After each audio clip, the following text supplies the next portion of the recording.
way in a short period of weeks, and the President's been very helpful also. And we're also talking about trade, various trade deals that we will be doing with France, and we'll be discussing a little bit further. Then we'll have a press conference later when you can ask some questions. We'll be having a press conference in a little while. We're going to have lunch with the entire French staff, and we look forward to it. And again, the relationship's been very special with France and very special with this gentleman on my right. And we look forward to keeping that going for a long period of time. Thank you very much. Thank you. Thank you, Mr. President. Thank you. Thank you. No, thank you. I want to thank Mr. President for his hospitality. We had a good discussion this morning for the G7 here, and for the third year of this war in Ukraine. And I think our common objective clearly is to build peace, and a solid and long-standing peace.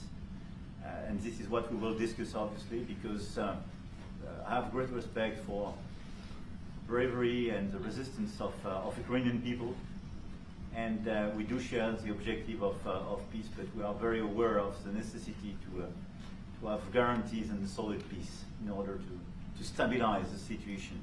I'm here as a friend because through centuries we've been friends, and we are personal friends, as you mentioned it, because we work very well together. And I think the US and France always stands on the same side, the right side, I would say, of history. And this is exactly what's at stake today.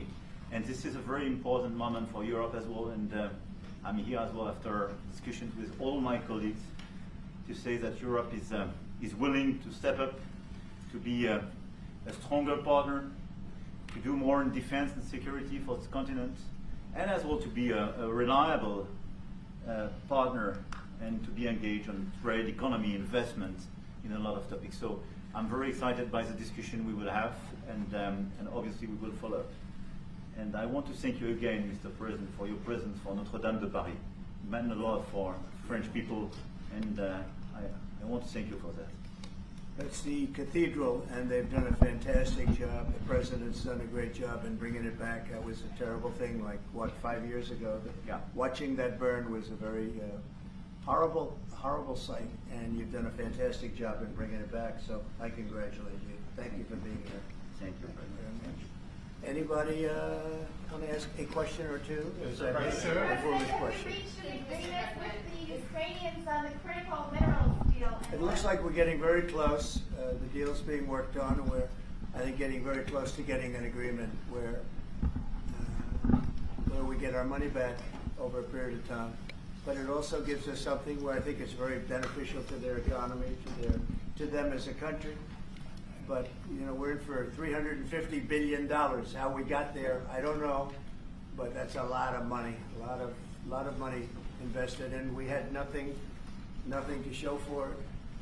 And it was the Biden administration's fault. The Europeans are in for about $100 billion, and they do it as in the form of a loan. And the Europeans have been great on this issue. They understood it wasn't fair, and we were able to work something out. But with the Ukrainians, I think I can say that we're very close. Scott's around here someplace, and I think we can say that we're very, hi Scott, I think we're very close. Do you have something to say about that, Scott? We are very close. Good. 1 yard line. All right, good. Mr. President, security guarantee on Ukraine? What? Would a minerals deal include a security guarantee for Ukraine? Well, it'll be, Europe is going to make sure that nothing happens. I don't think it's going to be much of a problem. I think once we settle, there's going to be no more war in Ukraine, and you're not going to have it. It's not going to be a very big problem. That's going to be the least of it. There's agreed media reporting that the U.S. has agreed to shut down a military base in Greece that's been a logistical hub for NATO. That who shut down? That the U.S. has agreed to shut it down at the request of Turkey and Russia. Is that all true? Marco, do you have anything to say? Sure, that's a no. That's a no. Mr. President, Is it a no? You said? It's a no, sir. It's not a correct story. Mr. President, how do you react to people in Europe who say that you are abandoning Ukraine and that you are going to sacrifice the security of Ukraine by making a deal with Vladimir Putin? Now we're helping Ukraine like nobody's ever helped Ukraine before. and I can say this, if I didn't become president, the Ukraine would right now still be at a level where there would be no even thinking about a peace. And it was, it's a sad thing that this happened. This would have never happened, this war, if I were president. Zero chance. And it has happened. So my function is to get you out of the war, get them out of the war, let them live. It's a bloody war, it's a horrible war. Thousands of people are being killed a week. And I would say Russia, maybe 700,000 people. I think Ukraine probably a similar number. And that's not talking about the towns and the cities that have been blown up. That's talking about soldiers. This has been a horrible, bloody mess. And we're going to get it solved. We got to get it solved. And you know, we're not talking about America's soldiers. Soldiers from this country. We're talking about Russia and Ukraine. But on a humanitarian basis, we have to get this very, very bloody, savage problem solved. And I will say this also, it could lead to World War III if it's not solved. You know, there'll be a point at which it's not going to stop at those two countries. Already there's such involvement from other countries. And it could really lead to a very big war, World War III. And we're not going to let that happen either. Would you support the idea to send European troops in Ukraine to back the Yeah, ceasefire? European troops may go into Ukraine as peacemakers. So when the agreement is done, they can watch that everything's followed properly. I don't think that's going to be a problem. And a lot of the European countries, I don't want to speak for France, but I know that the presidents talked about doing that also. I think that'll be a very good day when we can go in as peacekeepers as opposed to what's going on right now with everybody being killed. Will they have U.S. backing, those troops going into Ukraine? Will they have U.S. backing from U.S. troops? Well, we're going to have a backing of some kind, and obviously the European countries are going to be involved, and I don't think you're going to need much backing. I think that's not going to be a problem. Once an agreement is signed, Russia's going to get back to its business, and Ukraine and Europe are going to get back to their business. I don't think it's going to be a problem. Mr. President, will you meet with President Zelensky soon? What? Will you meet with President Zelensky soon?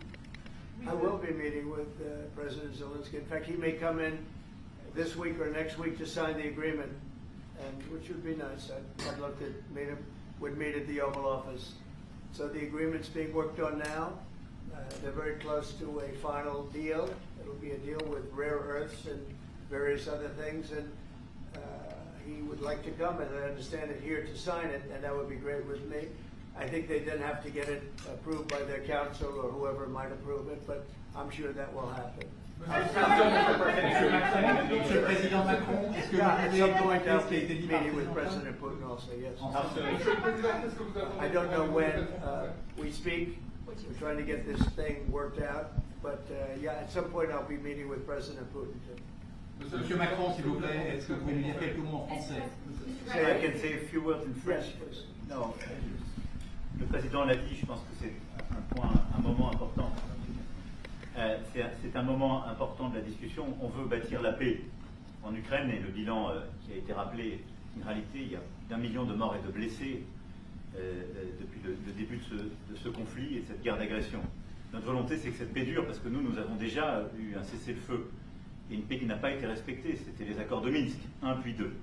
Et donc le corps de cette discussion, c'est de s'assurer d'abord qu'il y ait un cessez-le-feu, ensuite que les Ukrainiens soient impliqués. Je pense que ce que vient de dire à l'instant le président Trump est très important, c'est-à-dire qu'il va rencontrer rapidement le président Zelensky pour signer cet accord sur les minerais critiques et les terres rares, et que c'est aussi un moyen d'avoir une implication américaine forte. Les Européens sont prêts à prendre leur charge sous des formes diverses de soutien à l'armée ukrainienne, de présence y compris pour s'assurer que la paix soit durable, et l'implication dans la durée des États-Unis d'Amérique à travers cet accord est une bonne chose. Et donc tout est encore à construire, et je ne veux pas préempter les discussions. Mais nous partageons le même objectif, et ce qu'on a discuté ce matin pendant 1 heure après la visioconférence ensemble, et ce qu'on va continuer de travailler, sont pour moi des bonnes avancées. Et l'annonce de... Est-ce que l'intégrité territoriale de l'Ukraine est encore un objectif We've already crédible? spoken about this just a moment ago. This is exactly what we want to do. We want to build peace with Ukraine. As President Trump mentioned, there are already 1 million dead and wounded in Ukraine since the war began. We had a ceasefire in the past that was not respected. This was under the Minsk agreements 1 and 2. President Trump, as he said, will be meeting with President Zelensky to sign a deal on rare earths. And we are pleased to see this very strong American involvement. Europe, of course, also stands ready to support Ukraine in various ways, supporting its military. And we don't want to preempt any sort of discussions that are currently underway, but we do share the same objective of building this lasting peace. I just want to tell you a little story. So we were at the Eiffel Tower having dinner with your wonderful wife and with my wonderful wife, and we came out and he started speaking the French deal. And we didn't have an interpreter, and he was going on and on and on, and I was just nodding, yes, yes, yes. And he really sold me out, because I got back the next day and I read the papers. I said, that's not what we said. He's a smart customer, I will tell you that. How would you qualify your relationship? Mr. President called Zelensky a dictator. Would you use the same words regarding Putin? I don't use those words lightly. I think that we're going to see how it all works out. Let's see what happens. I think we have a chance of a really good settlement between various countries. And, you know, you're talking about Europe, and you're talking about Ukraine as part of that whole situation. The other side has a lot of support also. So let's see how it all works out. It might work out. Look, you can never make up lives. The one thing you can make up the money, but you can't make up the lives. A lot of lives lost. I think probably a lot more lives than people are talking about. It's been a rough war, but I think we're close to getting it solved. Go ahead. Doge, sir? Do you think that Doge could benefit from more streamlined communications? There was that email telling employees to do 5 things that they've done last week. Agency heads then told people to ignore it. You're talking about the last email that was Yeah. sent, where he wanted to know what you did this week. You know why he wanted that, by the way? I thought it was great, because we have people that don't show up to work and nobody even knows that they work for the government. So by asking the question, tell us what you did this week, what he's doing is saying, are you actually working? And then if you don't answer, like you're sort of semi-fired or you're fired, because a lot of people are not answering because they don't even exist. They're trying to, that's how badly various parts of our government were run by, and especially by this last group. So what they're doing is they're trying to find out who's working for the government. Are we paying other people that aren't working? And, you know, where is all this? Where's the money going? We have found hundreds of billions of dollars of fraud so far, and we've just started. We're actually going to Fort Knox to see if the gold is there, because maybe somebody stole the gold, tons of gold. So I think it was actually, there was a lot of genius in sending it. We're trying to find out if people are working. And so we're sending a letter to people, please tell us what you did last week. If people don't respond, it's very possible that there is no such person or they're not working.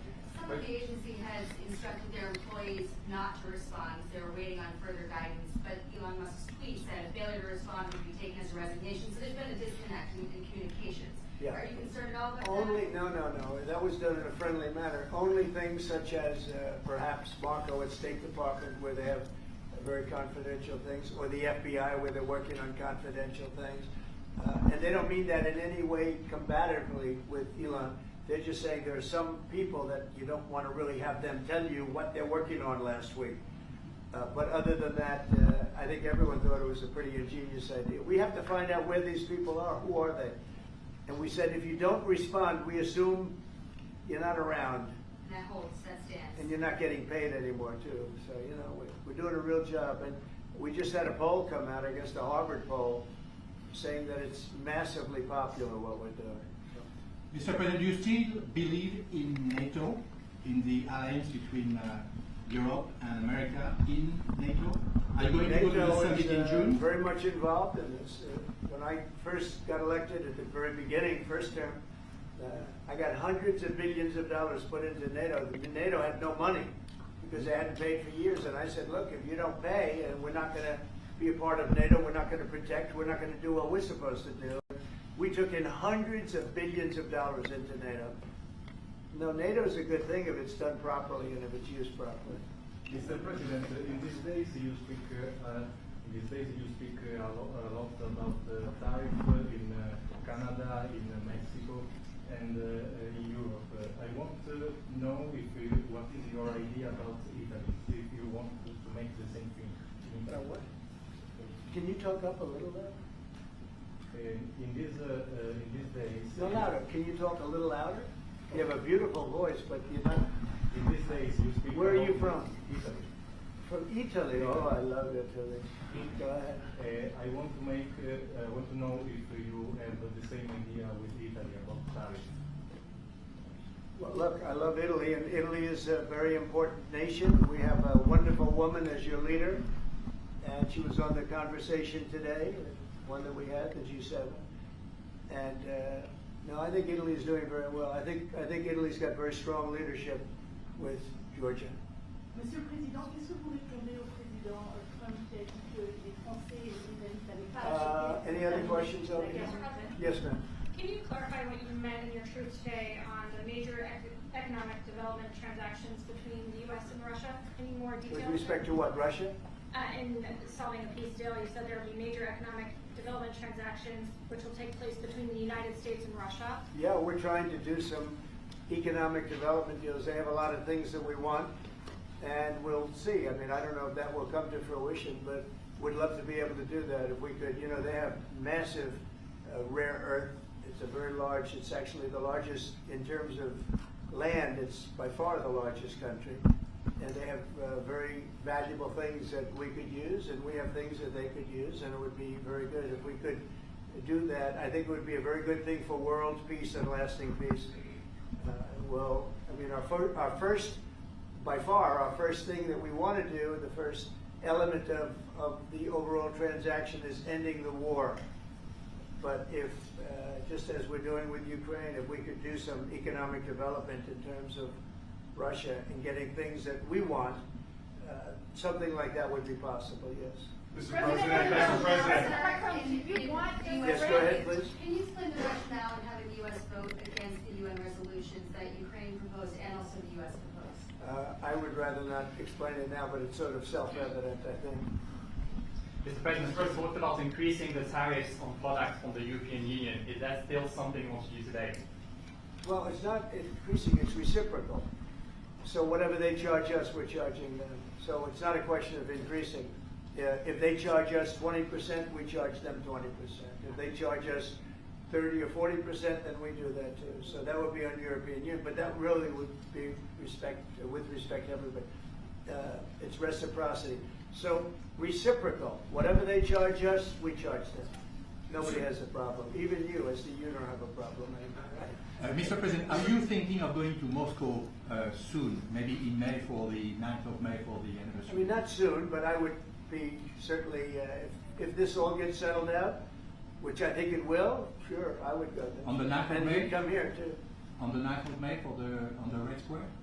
I don't know the 9th of May, no, I think that's pretty soon. But no, at the appropriate time I would go to Moscow. When do you see the war will end? I think the war could end soon. How soon? Within weeks. Weeks? Yeah. At what price for Ukraine? Don't you think so? I'd like to ask you. I think we could end it within weeks if we're smart. If we're not smart, it'll keep going, and we'll keep losing young, beautiful people that shouldn't be dying. And we don't want that. And remember what I said. This could escalate into a third world war, and we don't want that either. Mr. President, your envoy Steve Witkoff suggested a temporary ceasefire in the conflict, but the Russian government has denied that out of hand. Do you worry that they're not dealing in good faith? No, I think they, at some point, will agree to that. I think they probably wanted to. And I think once you have a ceasefire, it's going to end, because they're not going from a ceasefire back to war. I think people have had their full. I'm just glad I was able to help, because there was no communication with Russia until I came along. Biden didn't communicate. He couldn't communicate with his own child. So Biden didn't communicate. He couldn't. It was terrible. He hadn't spoken to Putin in 3 years. You're trying to end a war. People are being killed. Every week, thousands of people are being killed. Soldiers, in this case, mostly. Also towns, you know, as missiles go in and back and forth. No, it's a shame. This should have never happened. This is a very sad, this is going to go down in the history books. This is a very sad moment, because that should have been stopped. That should have never started. And if it did start, it should have stopped the first week, not 3 years later. Okay?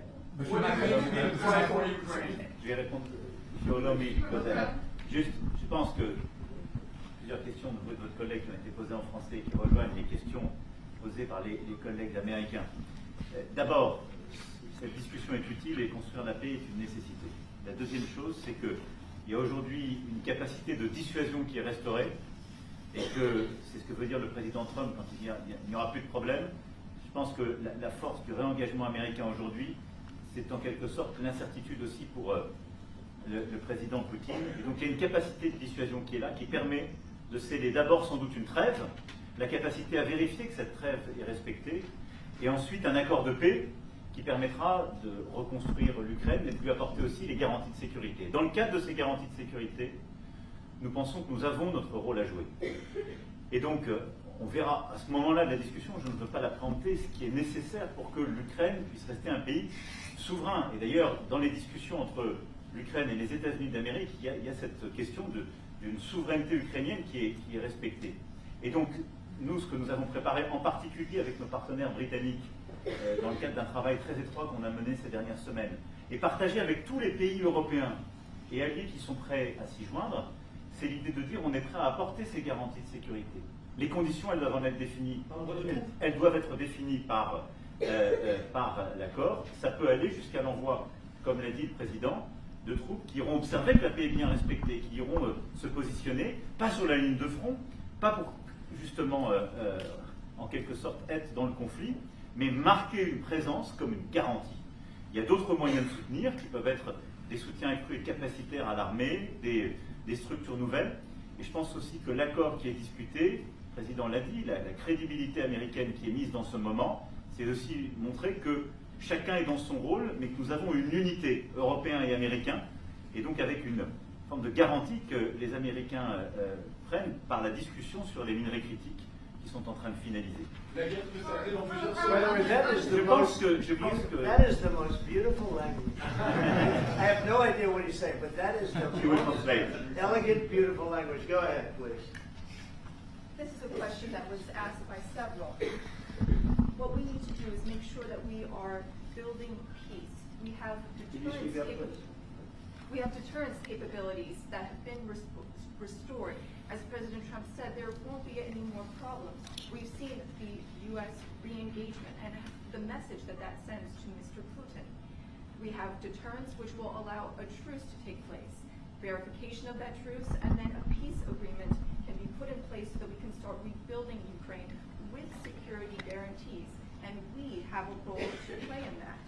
Again, I'm not preempting any discussions, but we've spoken about Ukraine's sovereignty, and that has been a subject of discussion between the U.S. and Ukraine. We have also been working closely with our British partners this week. We've shared this information with other European countries, and we are ready and willing to provide those security guarantees, which could perhaps include troops, but they would be there to maintain peace. They would not be along the front lines. They would not be part of any conflict. They would be there to ensure that the peace is respected. Our assistance may include other capacity building, perhaps for the military. We see U.S. credibility here. We each have our roles to play, but it will be done in a united fashion. Mr. President, do you think that Ukraine should give up a part of its territory? Well, we're going to see. It's a negotiation that's just starting, and they've been fighting, and there's been a lot of land that's been taken. So we'll have to see how that works out as part of the negotiation. I will say there was great unity in that room today, via Skype or whatever, but there was great, tremendous unity today in that room with the other countries. Ukraine wants those territories back. Can they take it back? What they lost in the past years? That's not an easy thing to do, is it? Right? It's not an easy. It's asking whether or not you can take back the land that they lost. And I say that, yeah, perhaps some of it, yeah, I hope so. But that's not an easy thing to do. but not everything. It's going to be something we're talking about. Will you convince Vladimir Putin to accept the European troops as peacekeeper? Will you think? Yeah, he will accept that. He will accept I've it? asked him that question. You talked to me? I've asked him that question. He said Is yes? France going to lift the block on the Because he's 300 billion? not, look, if we do this deal, he's not looking for more war, he doesn't mind, but I've specifically asked him that question. He has no problem with it. Is France going to lift the block on the 300 billion in frozen Russian assets in Belgium? France has opposed unfreezing it to pay Ukraine and compensate the U.S. for its support. Is France going to lift its opposition to that? This is, we speak about frozen assets. We already used them to back precisely the loans negotiated at the G7, and it's part of the sanctions. So it will depend on the follow-up of the discussions. But clearly, we respect international law. It's just frozen assets now. You can take the proceeds of the frozen assets, but you cannot take the assets themselves because it's not respecting international law, and we want to respect international How is law. one different than the other? If you can take the proceeds from it, how can you not? Because it's very different. You keep the assets, you take the proceeds because they are paralyzed in a certain way. You take the proceeds during the wartime, but you keep the assets, and it's part of the negotiation at the end of the war. Because, this war costed all of us a lot of money. And this is the responsibility of Russia, because the aggressor is Russia. Should the US So, be compensated? so at the end of the day, this frozen asset should be part of the negotiation. All in all, Will France support the U.S. being compensated? I support the idea to have Ukraine first being compensated because they are the ones who have lose a lot of their fellow citizens and being destroyed by this attack. Second, all of those who paid for will be compensated, but not by Ukraine, by Russia, because they were the one to aggress. Again, just so you understand, Europe is loaning the money to Ukraine. They get their money back. No, in fact, to be frank, we paid 60% of the total effort, and it was through, like the US, loans, guarantee, grants, and we provided real money, to be clear. We have 230 billion frozen assets in Europe, Russian assets, but this is not as a collateral of a loan, because this is not our belonging. So they are frozen. If at the end of the day, in the negotiation we will have with Russia, they're ready to give it to us, super. It will be loan at the end of the day, and Russia will have paid for that. If you This is my believe wish. that, it's okay with me. Mr. If President. they get their money back, we don't, and now we do. But, that's We will only fight fair. both. Mr. President, do you think Russia is the one that pays everybody back? Are they the aggressor? Well, we're negotiating everything, and everything's on the table, and we'll see if we can get some land back, and we'll see about a lot of different things. And we're going to be making a little speech and say a few words in a little while. We're going to have another meeting, a luncheon meeting, and we'll see you in about 2 hours. Okay? Thank you very much, everybody. Thank you, Fred. Moving out. Moving out, cameras right here. Thank you. Thanks, guys. All right, head out the door right here, right here. Moving out. Thank you. Right here, moving out. Cameras, right out the door. Come on, let's go. Out the door. Moving out, moving out. Headed out, press. Thank you. Thanks, guys. Straight out. Thank you. Thank you, thank you. Keep going.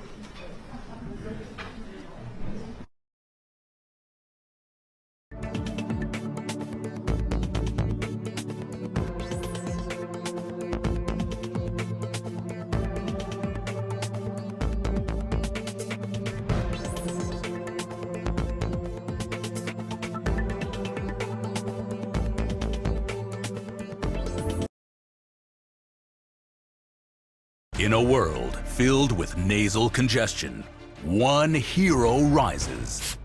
Afrin No Drip Allergy Sinus. Experience ridiculously powerful sinus congestion relief. With cooling menthol, it works fast to relieve sinus pressure. No drips, no... Didn't care and wanted just fame and money, he would have bailed out of this thing a long time ago.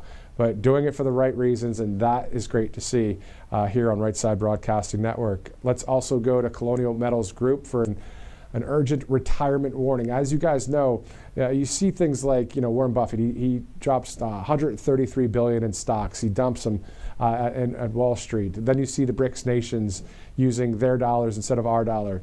We're looking forward to seeing Maganomics increase, but also gold and silver, always a great backup plan, especially for those of you that have a retirement or savings. If you're looking to shift that over to the high value of gold and silver through a tax-sheltered IRA or a 401k, Also, if you don't know what all of that means, all you have to do is go to freegoldguide.com/RSBN. So it's freegoldguide.com/RSBN.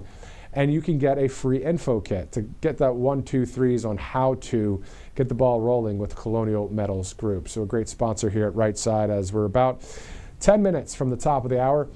So the schedule, according to the president's team, is that 2 o'clock would be the East Room press conference between the French President Emmanuel Macron and our President Donald Trump, of course, at 2 o'clock. So about 10 minutes from that. Now, if that's delayed at all, we'll be here live with you as we await that press conference. And we can go over a number of things that we're following here at the network as well. As of right now, not seeing any major breaking news throughout the news cycle. But again, the stories that we are following, Dan Bongino, of course, the deputy director at the FBI, 4 more people outside of the FBI when it comes to the cabinet situation have to be confirmed and a final vote on the Senate floor. Those 4 that you guys are becoming familiar with, because I keep letting you know which ones. It's also for myself, just to keep fresh on the 4 people: Elise Stefanik, Linda McMahon, Lori Chavez-DeRemer, and Jamison Greer. Those are for 4 various positions, from the UN, the ambassador to the UN for Elise Stefanik, the Secretary of Education for Linda McMahon, the Secretary of Labor for Lori Chavez-DeRemer, and then the U.S. Trade Representative Jamison Greer. Looking at some notable dates, once again, on Wednesday, February 26th, we will have President Trump will have the first cabinet meeting. So that'll be awesome to see him sitting right there in the middle of that table and discussing how things are going, and then we'll see how that meeting goes. And then in less than 2 weeks, of course, the president will address that joint session of Congress. Just bringing me back to now this speech, speaking of speeches, January 20th of 2025, President Trump said, "In everything we do, my administration will be inspired by a strong pursuit of excellence and unrelenting success. We will not forget our country, we will not forget our Constitution, and we will not forget our God." President Trump on January 20th saying those great words there. And of course, we at the network also are watching and following and monitoring all of the promises that the president and the team has made in the campaign trail. We know his signature was promises made, promises kept in his first administration. We know that is the second, for the second administration as well. But outside of all of that, we're still watching it just like anybody would. Are these promises being fulfilled? And what we're seeing is that they are, just like they were in the first administration. So we're covering all of that. And look forward to seeing the president for round 2 of the press conference today. That was quite a long press conference there at the Oval Office, which sometimes is kind of an ad lib situation where, maybe there's 2 or 3 questions, but of course today there were at least 15, and the president of France, and then of course our president taking time to answer those questions, as there will be more of a official kind of speech by both leaders at the East Room, and then also a press conference that follows. All right, so it's 1:52 Eastern. Let's also go to one of our sponsors, RepublicanRed.com. You'll see 2 bottles of wine right there, wine for the right side of history. That's the red blend along with the sparkling wine. There's also a number of other ones on there when it comes to wine. So let's go together. If you'd like to go to RepublicanRed.com, you'll see a number of wines on RepublicanRed.com. And also, if you use the RSBN promo code, you'll get quite the percentage off. So that's the special edition 4547 Pinot Noir that you see right there. And then also the 4547 Golden Age of America sparkling wine. There's also a Patriot starter pack. There's 4 bottles of wine there. You can get a percentage off as well for $132 right there. 4 bottles of wine, but also use the RSBN promo code to get a discount. So there's a lot of customer reviews here as well. So that's RepublicanRed.com, a great sponsor at the network, and also wine for the right side. There you go. All right, so 1:53 Eastern. Let's do a check on some of any possible breaking news that's happening out there in the world of news, as we know that there are various accounts now on X that you guys can have that transparency through Doge or the Secretary of State's office or the Department of Defense. There's actually just created this month, the Department of Defense now has a rapid response page to the media. I found that quite interesting that's out there. So let me see if I could find that here.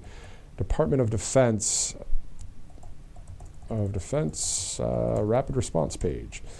They said something quite interesting too on their X page the other day, that they're basically fighting the fake news media narrative as well. So quite awesome to see all of that happen as they are continuing to, correct any false reports that are out there.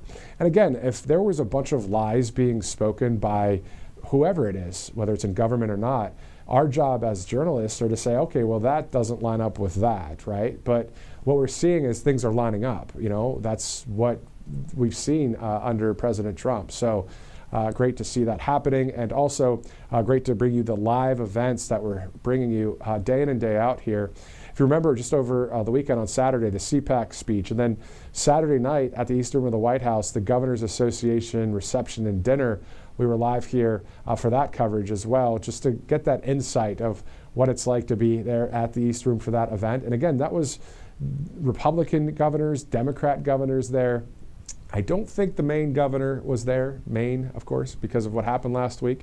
But still, again, if we just look at that back and forth, I still remember the OG of President Trump in the first administration really showing the media what's up when it comes to being fake news, or if somebody was debating him, he'd be able to shut it down in a good way. And did the same thing to the woke governor of Maine. So that was interesting. Hopefully there will be unity, though. That's what President Trump was saying yesterday on Truth Social, that hopefully this would be a start of a united front for our country. We'll see what happens there. So looking forward to that. Also, 4 minutes to 1 o'clock. It looks like out of Florida right now, Governor Ron DeSantis really fighting for no property taxes for the people. So no property tax for the people there in Florida. I saw that story just a bit earlier, and I'll go to that real quick here so I can just get it for you on the fly. But let's see, it's right there. And yeah, so he's been talking about that a lot when it comes to not only being a part of anti-illegal immigration, but also getting rid of property taxes. So great to see that in Florida. Maybe that's something other governors would start to do around the country when it comes to property tax. So looking forward to that live coverage as well. We might get Eric Daugherty with Florida Voice News. We will be, he's saying we'll be able to have some interviews in the future, so looking forward to that as well. All right, so again, it's about the top of the hour here as we're live fluid situation right now, right? So we're just going with it.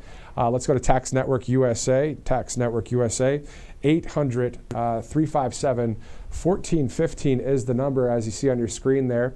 Also go to tnusa.com/RSBN so you can get some more information on all those. If you have any back taxes, you can get those taken care of. You can settle those back taxes with tnusa.com/RSBN. Right there on your screen, a great sponsor at Right Side Broadcasting Network.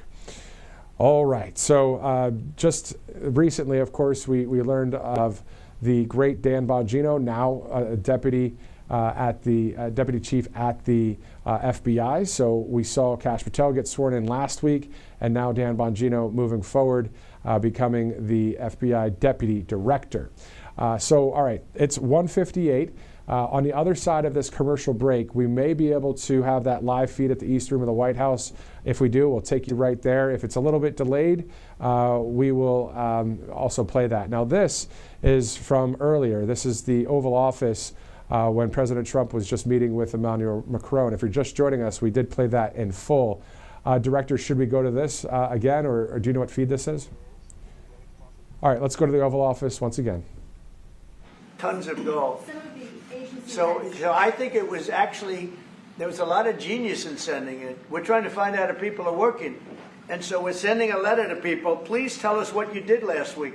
If people don't respond, it's very possible that there is no such person or they're not working. Some of the agency heads instructed their employees not to respond because they were waiting on further guidance. But Elon Musk's tweet said a failure to respond would be taken as a resignation. So there's been a disconnect in communications. Yeah. Are you concerned at all about Only, that? no. That was done in a friendly manner. Only things such as perhaps Marco at State Department where they have very confidential things, or the FBI where they're working on confidential things.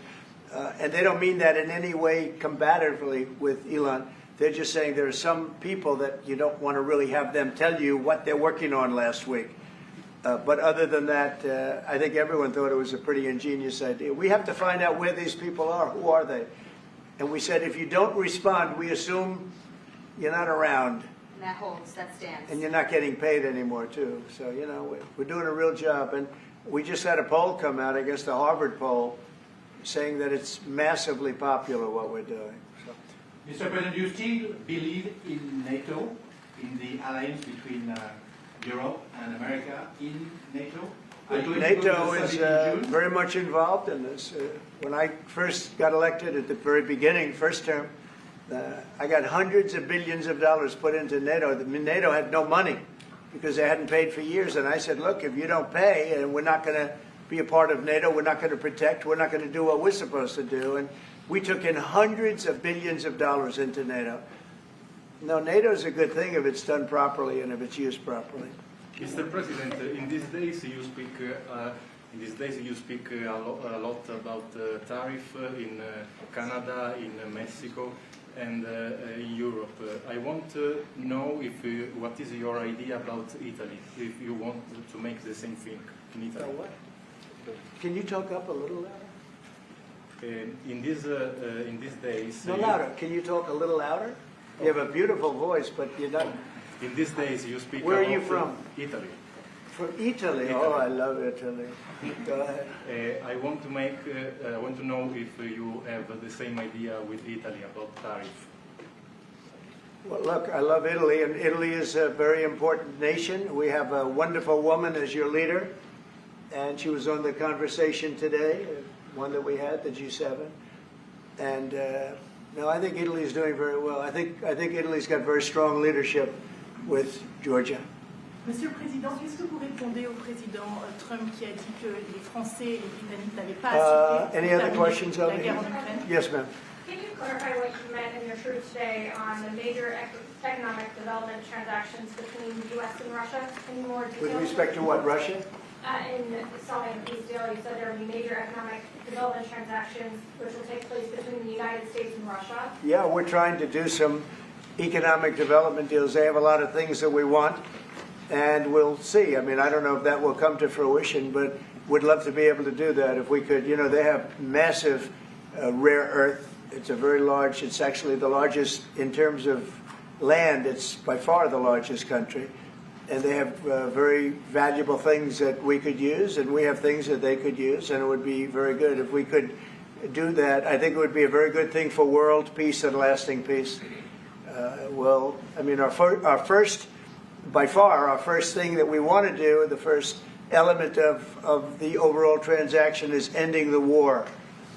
But if, just as we're doing with Ukraine, if we could do some economic development in terms of Russia and getting things that we want, something like that would be possible, yes. President Macron, Yes, go ahead, please. Can you explain the rationale in having the U.S. vote against the UN resolutions that Ukraine proposed and also the U.S. proposed?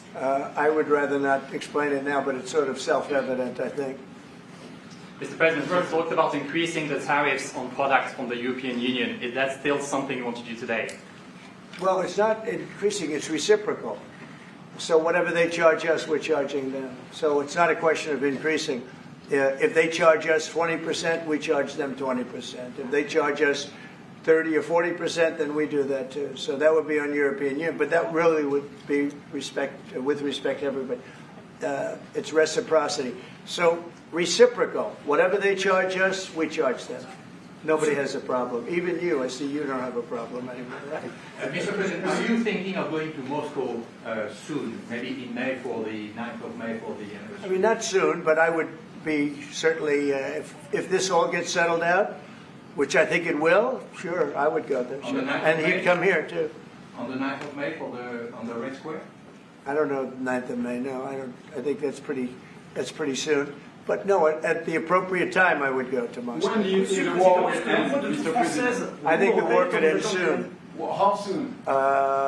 Within weeks. Weeks? Yeah. At what price for Ukraine? Don't you think so? I'd like to have you, I think we could end it within weeks if we're smart. If we're not smart, it'll keep going and we'll keep losing young, beautiful people that shouldn't be dying. And we don't want that. And remember what I said, this could escalate into a third world war. And we don't want that either.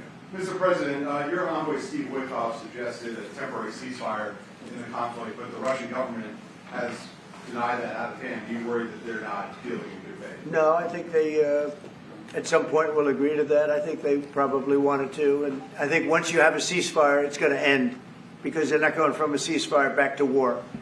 I think people have had their full. I'm just glad I was able to help because there was no communication with Russia until I came along. Biden didn't communicate. He couldn't communicate with his own child. So Biden didn't communicate. He couldn't. It was terrible. He hadn't spoken to Putin in 3 years.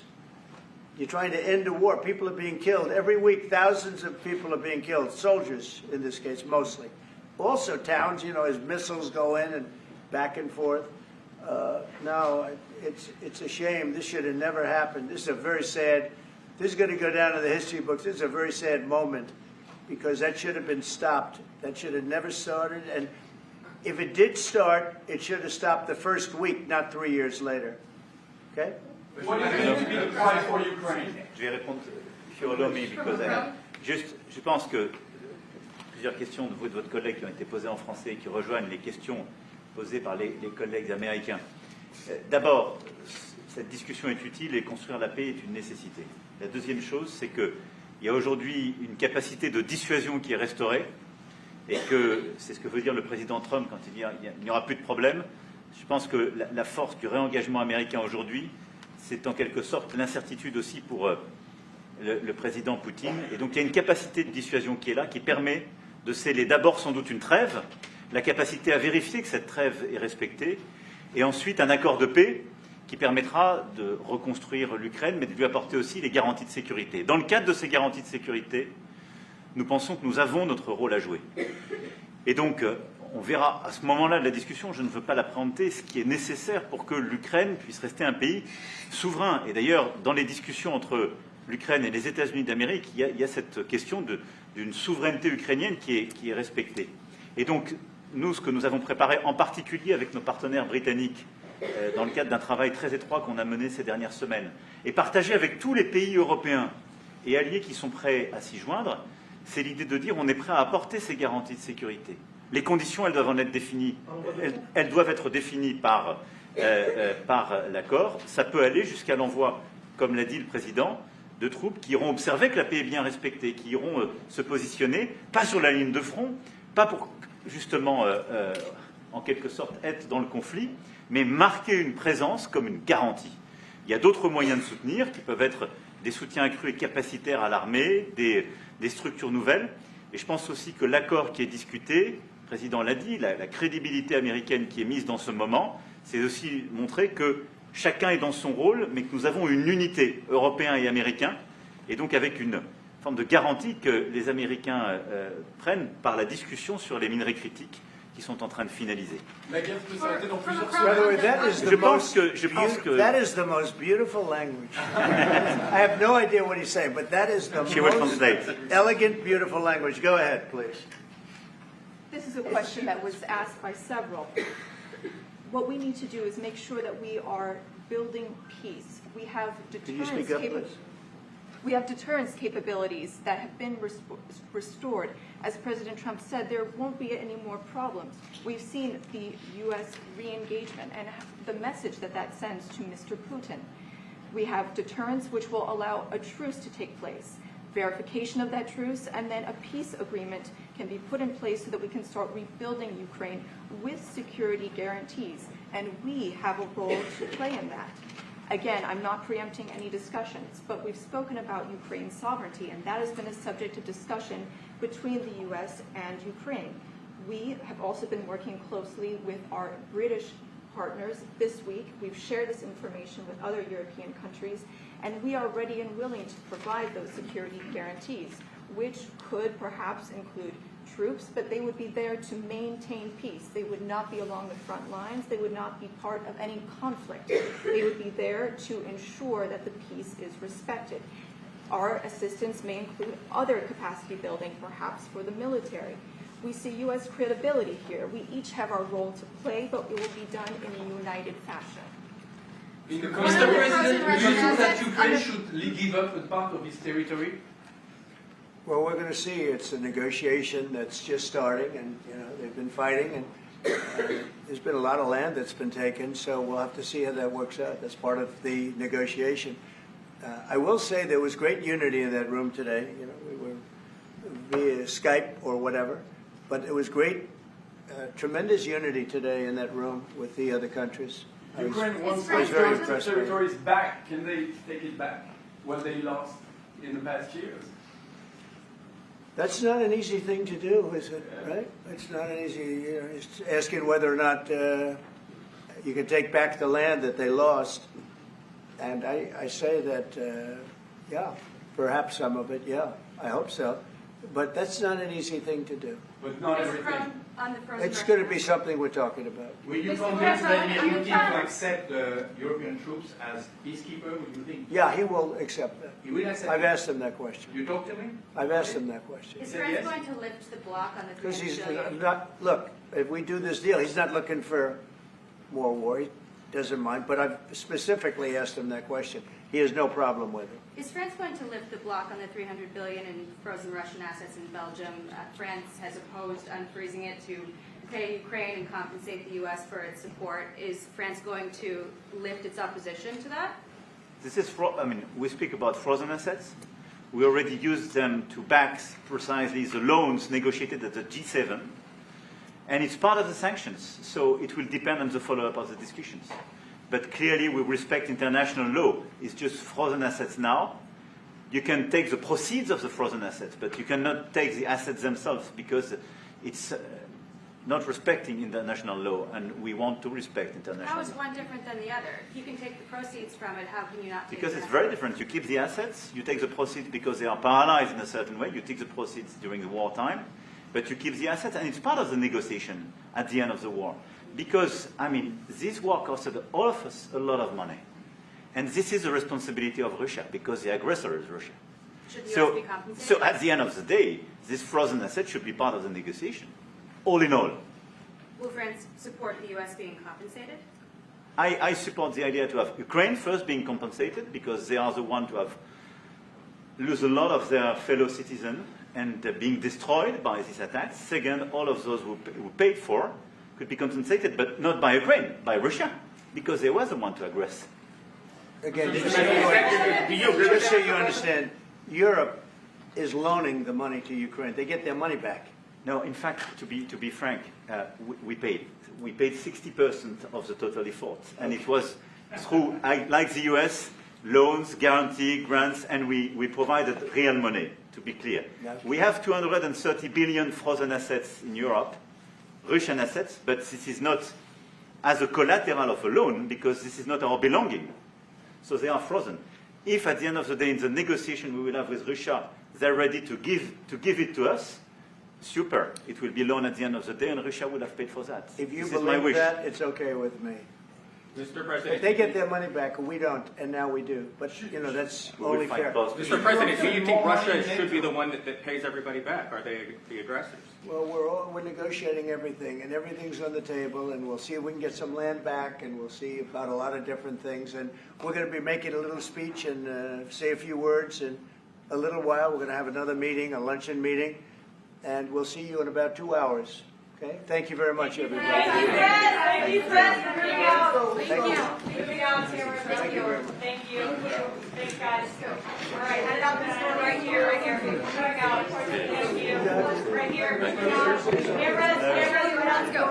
Moving out. Merci, merci. Moving out. Moving out. Philippe? Head it out, Fred. Thank you. Party. Thanks, guys. Straight out. Thank you. Thank you. Thank you. Keep going. And good afternoon from Auburn, Alabama. I am Robert McNeely, pleased to join you here in studio after a glorious CPAC conference. Of course, there you're watching the bilateral meeting between Prime Minister Emmanuel Macron and President Donald John Trump on the split screen there, the White House, where they're enjoying lunch and will have a press conference soon right at the White House there. So President Trump has been inviting many world leaders to come and dine and dialogue at 1600 Pennsylvania Avenue to talk so many various things, including today, the third anniversary of the Russian invasion of Ukraine. If you're curious about who was around the couch, of course, we saw our team of Vice President J.D. Vance, Secretary of State Marco Rubio, many cabinet officials, along with the White House press corps in the Oval Office. But to Prime Minister Emmanuel Macron's right, the French Economy Minister Eric Lombard, the French Foreign Minister Jean-Noel Barrot, and also the Ambassador of France to the United States, Laurent Billy. So very fun to see these great allies come together to discuss very important things. And it's curious to think about, prior to Emmanuel Macron being prime minister, he's a former member of the Socialist Party of France, now an independent, and someone who turned out to be much more conservative philosophically than once thought about. Of course, he was an Obama-endorsed candidate, and President Trump, at first when he entered office, thought he would maybe not have the best of relationships with Emmanuel Macron. Clearly there you see they are personal friends, and President Trump sharing those great stories of them being together and his negotiation prowess, which he admires in the Prime Minister, as well as both lovely First Ladies are dear friends as well. So Emmanuel Macron as well, the Prime Minister, mentioning that the United States and France have been on the right side of history for many, many centuries now, and they'll work together in order to bring back peace to the region. And if you're just joining us now, good afternoon. Live from Right Side Broadcasting Network in Auburn, Alabama, the friendliest village on the plains. If you're wondering, I just switched spots with Mr. Matthew Alvarez, who had wonderful coverage this morning, some great interviews with Ambassador Carla Sands, and also author T.S. Dixon, who was at CPAC this past week and over the weekend. And wonderful having a lovely conversation with him. I really enjoyed that interview because he broke down these last 2 decades, being involved in the Tea Party, being involved in conservative politics prior to President Trump really being involved at this level. He had mentioned that, President Trump was involved in so many city council dealings in New York City when it came to building contracts and labor relations, and even working with city councils around the world as he built his global empire at the Trump organization.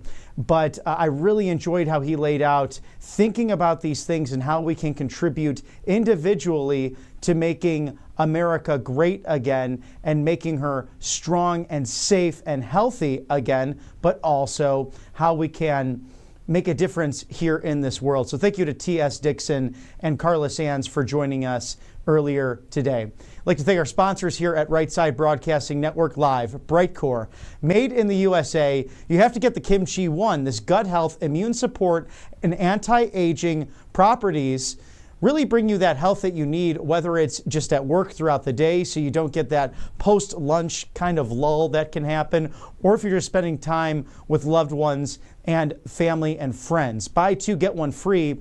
Visit mybrightcore.com/RSBN or call 888-722-0936. That's 888-722-0936. Receive up to 50% off of this incredible product. Kimchi 1, brought to you by Brightcore, made in the USA, a sponsor here at Right Side Broadcasting Network.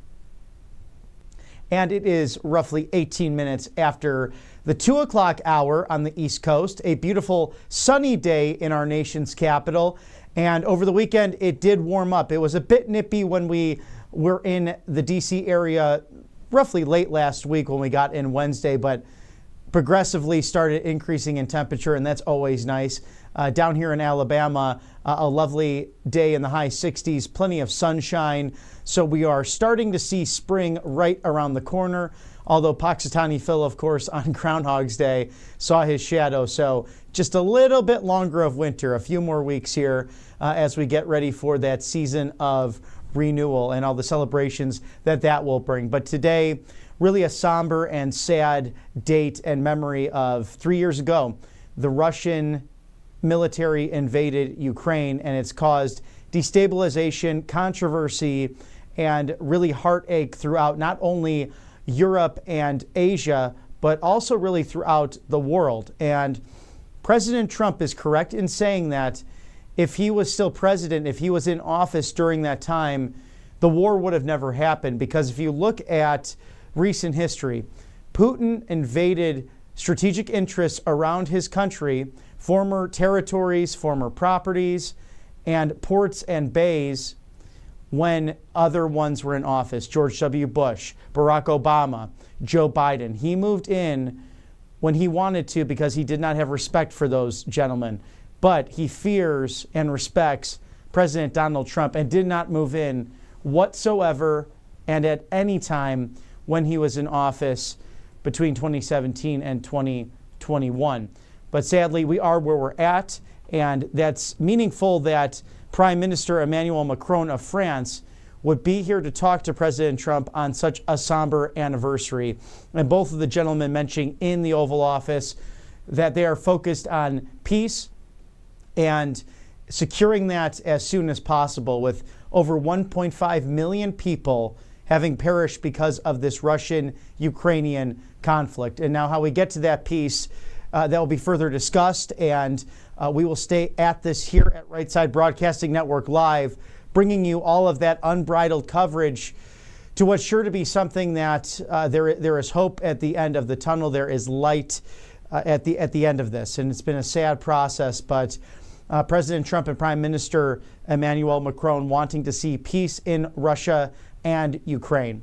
We're also keeping tabs on the health of His Holiness the Pontiff, Pope Francis I, in Vatican City in Rome, actually, nearby at a hospital recovering, having respiratory issues, fluid in his lungs, also severe pneumonia. We know at this hour that he is resting, but we did hear at Sunday Mass yesterday, St. Patrick's Cathedral in New York City, Timothy Cardinal Dolan mentioning that it is likely that the 88-year-old Pope will be passing on. Of course, he said to media after Mass, we are praying for him and most of the world as well, praying for the Pontiff in a difficult situation there. But we'll stay on that for you here at Right Side Broadcasting Network Live. And there's a live shot there of the White House, 1600 Pennsylvania Avenue, where President Trump is having lunch with Prime Minister Emmanuel Macron, of course, his delegation and team visiting the White House today. If you've been watching us earlier, you saw the press pool replay of their bilateral meeting in the Oval Office, and will soon have an official press conference between the French president and President Donald Trump. And Mr. Director, again, that sponsor real quick. American Finance, thank you. It's an outstanding organization to reach out to save money, quite frankly. American Financing, save an average of $800 per month. And if you call today, you can actually have 2 payments postponed. So that's a savings of $1,600 plus or more. Think about that. If you own a home, a townhouse, or any property that you are putting your mortgage into. So visit our friends over at americanfinancing.net/RSBN. Yes, americanfinancing.net/RSBN. Look at all your options. These great patriots and experts share our values here at the network and want to help you, the American people, save on all of this as we're going through inflation and the cost of living. That eggs are hard to find in certain places, and even Costco limiting their sale of eggs, including Trader Joe's as well, just 1 carton per visit. So something to think about in these goofy times. AmericanFinancing.net/RSBN. Give them a visit today. Thank you for sponsoring us here at Right Side Broadcasting Network Live. And again, we are awaiting President Trump, a press conference with French President Emmanuel Macron at the White House. And the gentlemen are enjoying lunch right now with his team, and also Vice President Vance, also at the White House, and Secretary of State Marco Rubio in attendance, as well as many cabinet officials, including Scott Bessent, the Treasury Secretary, who has visited with Vladimir Zelensky of Ukraine, Vladimir Putin of Russia as well. So this has been a big effort in order to see peace in the region. We've seen really 3 years of an unpredictable war, and it's really lasted into now a stalemate of 1.5 million people gone, perished as a result of this terrible conflict, with people going back and forth on the issue, and many of them being military members of Russia and Ukraine. And President Trump mentioning on the campaign trail last year and for over a year about this conflict, not only would it have not started under his watch, which is true because President Putin of Russia went in on different properties, former territories, former areas of the USSR when other people were in power, including George W. Bush and Joe Biden and Barack Obama, but not under President Trump. So that's a distinct clarification between America first, peace through strength, and the globalist agenda of President Trump's predecessors. And there's a live shot there for you of the East Room, where President Trump and President Macron will be meeting together and having a press conference. And as you've seen in the last few weeks, he's done this with many world leaders, including his... Oh, I'm sorry, I had something there in the ear. That was King Abdullah II of Jordan, also Prime Minister Netanyahu of Israel, and of course, many other world leaders, including the Prime Minister of Japan, who has been to the White House to see really peace through strength, working on a bilateral mission with President Trump and him laying out his agenda for his second term. And can you believe it's only roughly 35 days since he took that oath of office, roughly 5 weeks ago? President Trump just on an incredible barn burner of a tour, signing EOs, memorandums, and working to make America great again. Had a special moment over this past weekend, and when Matthew and I are in the studio together, we'll talk more about it this week. Just the amazing people and the family reunion that is CPAC in National Harbor, Maryland. But I had the opportunity at the airport last night as we were returning from Reagan National Airport, DCA, to Atlanta, Georgia, at Hartsfield-Jackson. We celebrated 3 World War II vets. One gentleman who was on the USS Arizona survived that, and also 2 gentlemen who fought at Iwo Jima. So if you remember the iconic Marines putting up the American flag in that horrible, terrible, bloody battle, those gentlemen were there. Those are men of legend, and the entire room at DCA in the B terminal standing up and clapping for these heroes. And it was a moment we were just in awe, clapping, and we all stood there. But the PA announcer at Delta mentioned, you can come up to them, shake their hand, they're not that fragile. And all those gentlemen stood up and walked on board. I mean, they're sprite as ever, happy as ever, beautiful smiles as well. So I had the opportunity to shake all of their hands. And I had a comment, something that I think President Trump would say. You all look as handsome as you ever have. And with their 3 pictures there, we hope to live up to your legacy, sir. And thank you for truly being heroes. You stopped evil from advancing. You stopped fascism. You then stopped communism. One of the gentlemen was in Korea as well and lived to tell the tale. And not many of them are with us anymore. And these are the last few who we can discuss with in dialogue, who literally met tyranny on the doorstep, and they took care of it peacefully and patriotically.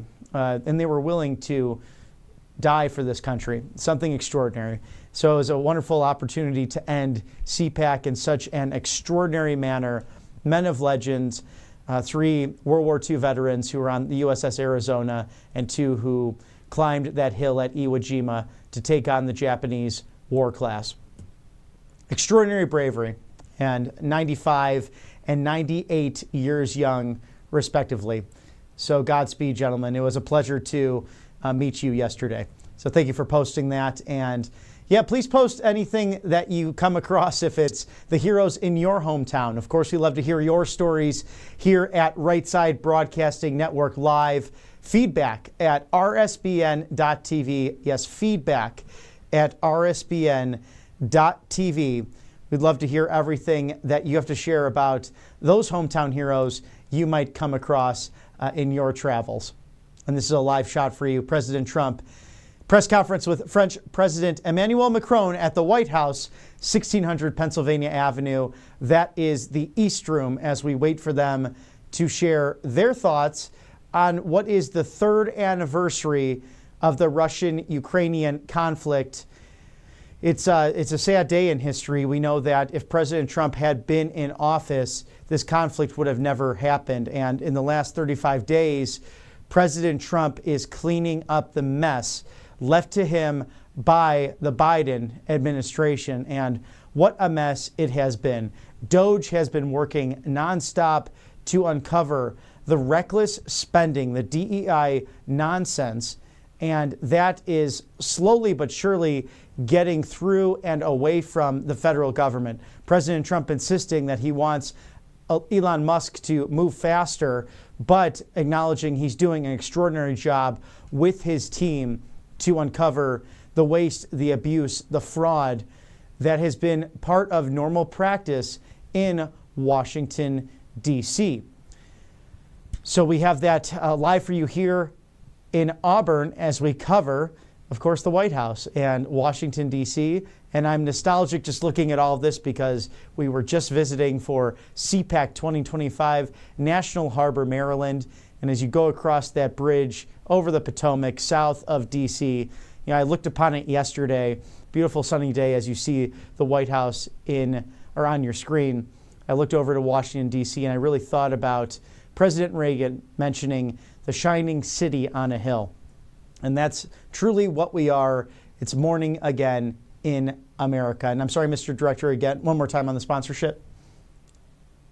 And you need to get one of your great memorabilias for your MAGA office, or it could be the MAGA man cave, if you will. But how about that Trump knife through Patriot Addict Deals? It's a limited time now. Claim your 30% off code RSBN30. Scan that QR code there. You can claim that using RSBN30 at checkout. Of course, 30% off. A great deal. And this is one of my favorite websites. I've got a couple of collectible items myself from Patriot Addict Deals. And this limited edition Trump combat knife is one that you will want and to share with your family and friends at home. So scan that QR code now. Claim your 30% off using code RSBN30. The Trump combat knife. Get your limited edition now. PatriotAddictDeals.com. Thank you for sponsoring us here at Right Side Broadcasting. And we're getting to the bottom of the hour here, 2:32 p.m. Eastern in Washington, D.C. and 11:32 on the West Coast. Good morning to those who are joining from the West Coast. We hope that you're having a great start to your Monday, February 24th, 2025. I'm Robert McNeely. A pleasure to be with you here live from Auburn, Alabama, as we look on to the White House in Washington, D.C. President Trump really devoting the day with his counterpart from France, the president, Emmanuel Macron. And the two of them have really created such a rapport and such a dear friendship. And that's, you really can't hide that as you look towards diplomacy. If you were watching earlier, you might have caught that playback from their first meeting in the Oval Office. And that was joined by Vice President Vance, also Secretary of State Rubio. He had Treasury Secretary Scott Bessent and other officials, including National Security Advisor Michael Waltz, in the room with the press pool, really answering some great questions. Some of the French team there as well, along with translators. The French Economy Minister, Eric Lombard, directly to the right of President Macron. French Foreign Minister Jean-Noël Barrot, and also Ambassador of France to the United States, Laurent Billy. So a great team of people, incredible diplomats, and President Macron mentioning to President Trump that both of our nations really have been on the right side of history for centuries now. Of course, there were brutal revolutions, civil wars that took place over the course of those times. But for the most part, America and France in lockstep together, fighting for liberty. Of course, that beautiful lady in our harbor in New York City is a gift of the French people to the United States. So viva la libertad and viva la France, as long as we have our great American nation intact as well. So these principles of fraternity, liberty, patriotism shared between our two great nations, and something that I always reflect upon when I'm watching great films like The Patriot with Mel Gibson, as he was the ghost, Benjamin Martin, a South Carolina legislator who his family was aggressed upon by the British. And this is based on a true story, a person who fought in the American Revolution, a great warrior, and that relationship that was once suspicious, but built on character, liberty, fraternity, together, patriotism, to fight the British Empire. And it always gives me goosebumps when you catch the end of that film. And for those who haven't seen it, I'll withhold what does happen, but it shows that great relationship that we've had with the French people for now over 250 years of diplomatic relations, because it went back to even when we were 13 colonies under British rule, that diplomatic relation between the two nations. So soon we'll have President Trump, the press conference with French President Macron at the White House. We have so much to share from CPAC. What an extraordinary weekend that was. And late last week, we had the opportunity to interview people like Congressman Byron Donalds. We had the Member of Parliament, Nigel Farage, who is likely to run for UK Prime Minister. Of course, we had leaders from Romania who were in the European Parliament. We interviewed singers and authors and thought leaders who were focused on the principles that have made this nation so fair, so great, and they are devoted to making this country bigger and better than ever before by following the natural law, by adhering to constitutional governance and what we're trying to do here in America with this movement, with this servant leader, President Donald Trump. And for me personally, going to conferences for years and years, whether they be Turning Point USA or CPACs or other policy conferences, this one was quite unique for me. I've never seen so much media at a conference, and we were actually standing getting our media badges for several hours because of the long line of media. So it was exciting to be there in National Harbor, Maryland, of course, with my colleagues, Ashley Brassfield and Christina Loren, and our wonderful COO, Grace Saldana, there for what was just a great family reunion of conservatives and traditional liberals. You know, Dennis Kucinich was there with his wife, as well as people focused on positive populism to make a difference not only here at home, but abroad. And Nigel Farage actually mentioned to me during that interview, if you caught that on Friday night, that he was the first international leader to really start coming to CPAC on a regular basis, and was only one of the only international leaders to first speak at one of these conferences. And now that's become a very common theme to have people from all over the world focused on liberty, freedom, patriotism, and what unites the Western world. And what unites us here at Right Side Broadcasting Network Live, some of our fantastic sponsors, angelpaste.com. This is a wonderful product, many products, including that miracle cream that I have tried here in studio. You might have remember that from last year. Had very dry hands being on the campaign trail. I threw some of that on. My hands were glowing. I had vitamin B. It was just wonderful. Non-GMO, no chemicals. Experience the miracle at angelpaste.com. This is a Christian-based company that hires veterans and also specializes in many other different products. So you take the orange miracle cream, perhaps. They actually have a mosquito repellent, all natural. See, they know this because they live right on the Gulf of America outside of Houston, Texas, in Spring, Texas. Lots of mosquitoes there, especially around the corner in the summertime. Naturally repels those nasty buggers that come and try to bite you. But we also have Manly Men products, an acid spray for the face, also a black bottle for your hands so you look awesome when you're going out there and also taking care of yourself. But you can also grip that tackle box when you go fishing. So experience the miracle now. Angelpaste.com. Get the miracle cream, get the other products that will make you feeling better and shining as you go through your day. Angel Paste Miracle Cream, angelpaste.com. Thank you for sponsoring us here at Right Side Broadcasting Network Live. And we're about 2:40 Eastern, looking directly at the White House in the East Room. An exciting day for President Trump and French President Emmanuel Macron to get together. They are dear, dear friends. We saw that from the playback earlier today of the Oval Office. And President Trump sharing some funny stories of Emmanuel Macron speaking to him in French, and he was just nodding in agreement and got the written agreement to different terms. This was a different negotiation that took place, and he said, "Wait a second, that did not happen." The translator wasn't there, so he said, "No, nice way to try to sneak one around me." But they clearly have a wonderful rapport, enjoy being together, and have that personal friendship, which can make diplomacy even stronger and even better as you look to a world that has been in chaos the last 4 years, quite frankly, because today is the 3rd anniversary of the Russia-Ukraine conflict, of Russia invading Ukraine. And wherever you stand on the specific issue, it seems as if most of Washington, most of the international community as well, want to bring this to a peaceful end, to end the killing.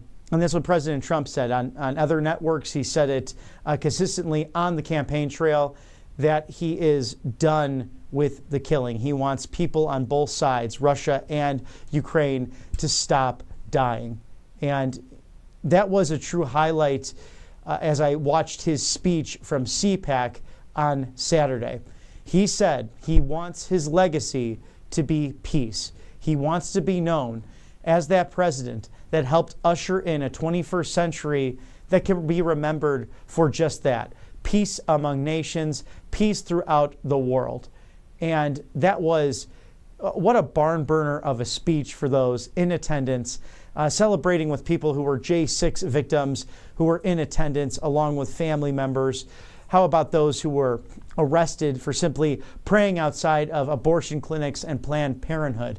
They were in attendance. The grassroots legends of Trump Force 47 and those Republican precinct leaders who went door to door, county to county, phone call by phone call to make America great again. And thank you to Matt and Mercedes Schlapp as well for hosting what was just an extraordinary conference. If you have not been to one, I highly recommend it. It will be taking place once again March 2026. Just announced yesterday that they will be going to Texas to enjoy that as well. Traditionally, this conference is in the National Harbor of Maryland, just outside of our nation's capital. But, they've moved it into or outside the Beltway over the last couple of years, mostly due to COVID lockdowns. And it's been in the Sunshine State of Florida, the Lone Star State of Texas. Well, they will be returning to Texas next year. So be sure to join us in the spring, in March of 2026 for CPAC, which is just put on by the American Conservative Union. And I had a wonderful time, of course, with colleagues Ashley Brassfield and Christina Loren, who brought you unbridled coverage of everything at that wonderful conference. Really a big family reunion. And then it was lovely to see Matthew Alvarez this morning speaking to T.S. Dixon, who was there, who was gracious enough to spend some time with us, gave me a complimentary book of The Woke Mind Virus, something we highly recommend you read, because T.S. brought us through this morning that journey of going from the Tea Party, simply wanting limited and small government, then moving into the now populist movement, this coalition of traditionalist conservative Republicans and liberal Democrats who came together for that center, that middle and that populace of positive populism that really had no party, who felt betrayed by both Republican and Democrat leaders, who allowed people like Vladimir Putin to invade Ukraine on multiple occasions and multiple different territories.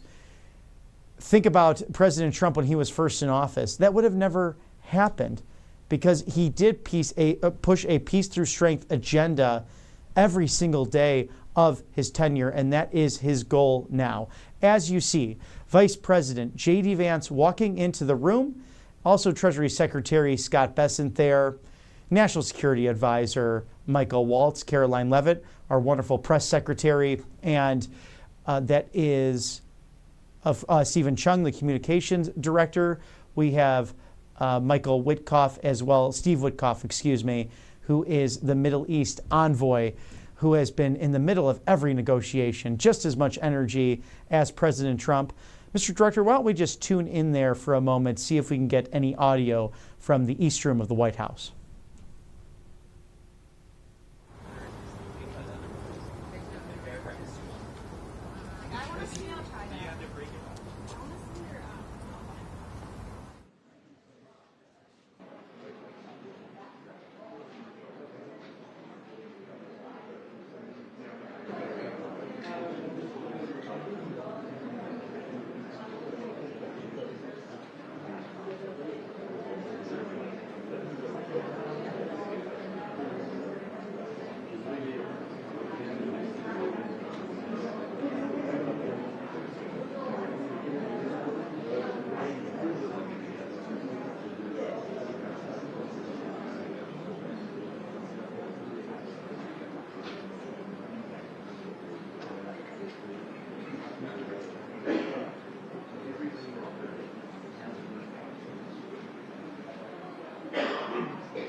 And you're looking at live shots of the East Room of the White House, 1600 Pennsylvania Avenue. President Trump, press conference with the French President Emmanuel Macron. And there is our millennial Vice President, J.D. Vance. And I love when he gives that little look of, I might have to fact check you there, or I might have a differing point to make. He has been an energetic, extraordinary Vice President for President Trump and this White House, and the winner of the 2025 CPAC straw poll as well. That's J.D. Vance. If you're not familiar with what that is, every year at the conference, at the end, you can vote throughout the entirety of the conference. Every attendee gets one vote, and this is of the grassroots. He overwhelmingly won as who would be your favorite selection to be the 2028 nominee for President of the United States. So a strong indication of the MAGA movement, of the populist movement that has really created a Big Ten philosophy within Republican politics, not only in the Beltway, but throughout the country. He is joined by Caroline Leavitt, the White House press secretary, Secretary of the Treasury Scott Bessent, also Secretary of State Marco Rubio, and Michael Witkoff, the special envoy for President Trump, who has been the middle of multiple negotiations.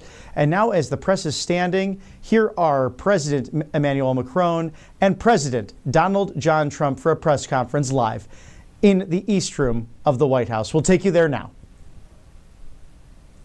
Well, thank you very much, everyone. Great honor to be here with my friend.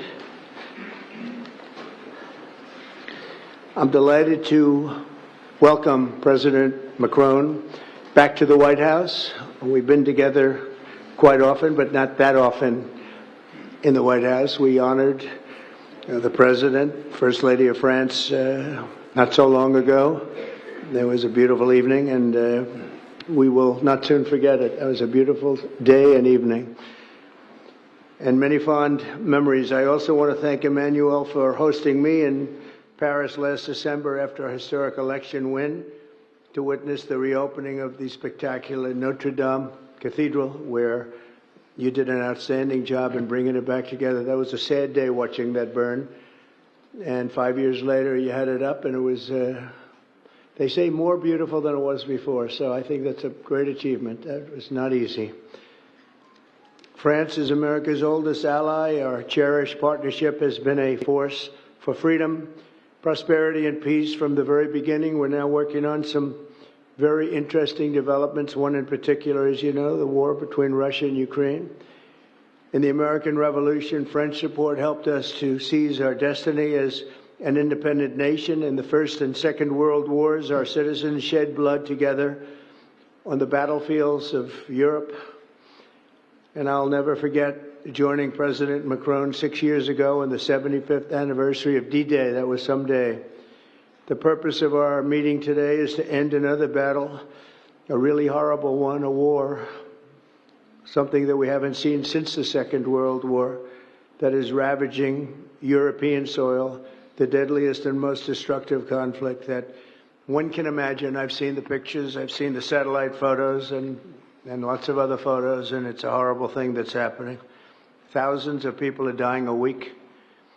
This very day is the third anniversary of the invasion of Ukraine, which would never have happened if I was president. That was not going to happen. The horrors of this gruesome and bloody war can scarcely be overestimated. Hundreds of thousands of people, Russians and Ukrainians in particular, have needlessly died. An entire generation of Ukrainians and Russian men has been decimated. 1,000-year-old cities have been turned into rubble. Those beautiful spires that you used to see there, they were most beautiful in the world, they say, are lying in heaps of rubble, blasted to smithereens.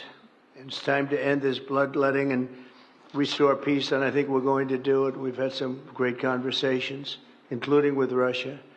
Since my return to the White House, we've made more progress toward that goal in 1 month than occurred in the past 3 years. And I've spoken with both President Putin and President Zelensky. And again, a lot of good things toward peace are happening, moving it, I think, pretty quickly. Last week, Secretary of State Marco Rubio, National Security Advisor Michael Waltz, and Special Envoy Steve Witkoff conducted successful talks in Saudi Arabia with the delegation from Russia, and I'd like to thank the Kingdom of Saudi Arabia and the King and Mohammed, great people. They're really working hard to get this done. Our focus is on achieving a ceasefire as soon as possible and ultimately a permanent peace. My meeting with President Macron today was another important step forward in that sphere, because he's been very much involved right from the beginning in trying to get it over with, and we're going to get it done. I believe that Emmanuel agrees with me on many of the most important issues. Chief among them is this is the right time. It may be the only time. You know, that's very interesting and horrible situation, and that could evolve into a third world war. We're not going to let that happen. Should have never started, but it did. And what a mess, what a horrible, bloody mess. I'm also pleased that President Macron agrees that the cost and burden of securing the peace must be borne by the nations of Europe, not alone by the United States. And Europe must take that central role in assuring long-term security of Ukraine, which they want to do. And that's not a very big step. A big step is what's going to happen over the next few weeks. The United States has put up far more aid for Ukraine than any other nation. Hundreds of billions of dollars. We've spent more than 300 billion, and Europe has spent about 100 billion. That's a big difference, and at some point we should equalize. But hopefully we won't have to worry about that. We have other things happening that maybe take that out of the realm of necessity. And while we've given vast amounts of military aid and money in form of grants, much of Europe's contribution has been economic relief structured as loans for which they'll be repaid. Like the Europeans, I believe that taxpayers in the United States also deserve to recoup the colossal amounts of money that we've sent. The previous administration never even thought of that. They didn't think of a lot of things, like why did they let it start in the first place? That is why we must have an agreement with Ukraine on critical minerals and rare earths and various other things as security. And I think that that's happening. I think we've made a lot of progress. I had a report just given to me before walking in that we've made, Emmanuel, a great deal of progress toward getting that. I've been elected by the American people to restore common sense to Washington and indeed to the world. And I believe strongly that it's in the best interest of the United States, the best interest in Europe, the best interest of Ukraine, and indeed the best interest of Russia to stop the killing now and bring the world to peace. My administration is making a decisive break with the foreign policy failures of the past administration and, frankly, the past. I ran against a very foolish foreign policy establishment, and their recklessness has led to the death of many, many people. Under our administration, we're forging a new path that promotes peace around the world. And when I left office for the first administration, first term, we had no wars, we had no problems. We didn't have October 7th with Israel. We didn't have Russia and Ukraine going at it. We didn't have the problems in other parts of the Middle East. We didn't have inflation. It was a whole different world. And you know what else we didn't have? Millions of people pouring through our borders, many of them criminals released from other nations and put right into our land, murderers and drug dealers, gangs. We didn't have any of that. It's a different time, but now we have it and we're fixing it. We'll fix it all up. We'll get it done as quickly as possible. And we've made a great deal of progress. People are saying it was the best month for a president in our country's history. I hope that's right, but I feel it's right. We've done a lot of things in a very short period of time, 4 weeks. As I've said before, it's my hope that my greatest legacy, however, will be as a peacemaker and a unifier. I want to bring peace, not war. I thank President Macron for joining us today in this urgent work we're doing. We have some wonderful people up front right here that have worked so hard. Steve Witkoff, thank you very much. And Michael Walsh, thank you. Scott, thank you very much. And JD, thank you. They've really done a job. They worked very hard. It's a real passion to get this war ended. And I'd like to now invite Emmanuel to say a few words, and then we'll take questions. And again, Emmanuel, it's a great honor to have you with us at the White House. Thank you very much, please. Thank you, Mr. President. Thank you, dear Donald. Ministers, ladies and gentlemen, mesdames et messieurs, je vais dire quelques... Ladies and gentlemen, I'll be saying a few words in French. Thank you very much, Mr. President, dear Donald, for your hospitality and for this visit. As you mentioned, we have had the opportunity to meet over the past few years. Since your first term, we've been able to discuss matters in Paris and also here at the White House, and it has always been great joy to do that, and I would like to commend you. And thank you, Mr. President, for extending this friendship to France and taking part in the ceremony at Notre Dame that you mentioned before. It was a great honor for the French people to reopen the cathedral to the rest of the world, and your presence was a testament to that friendship.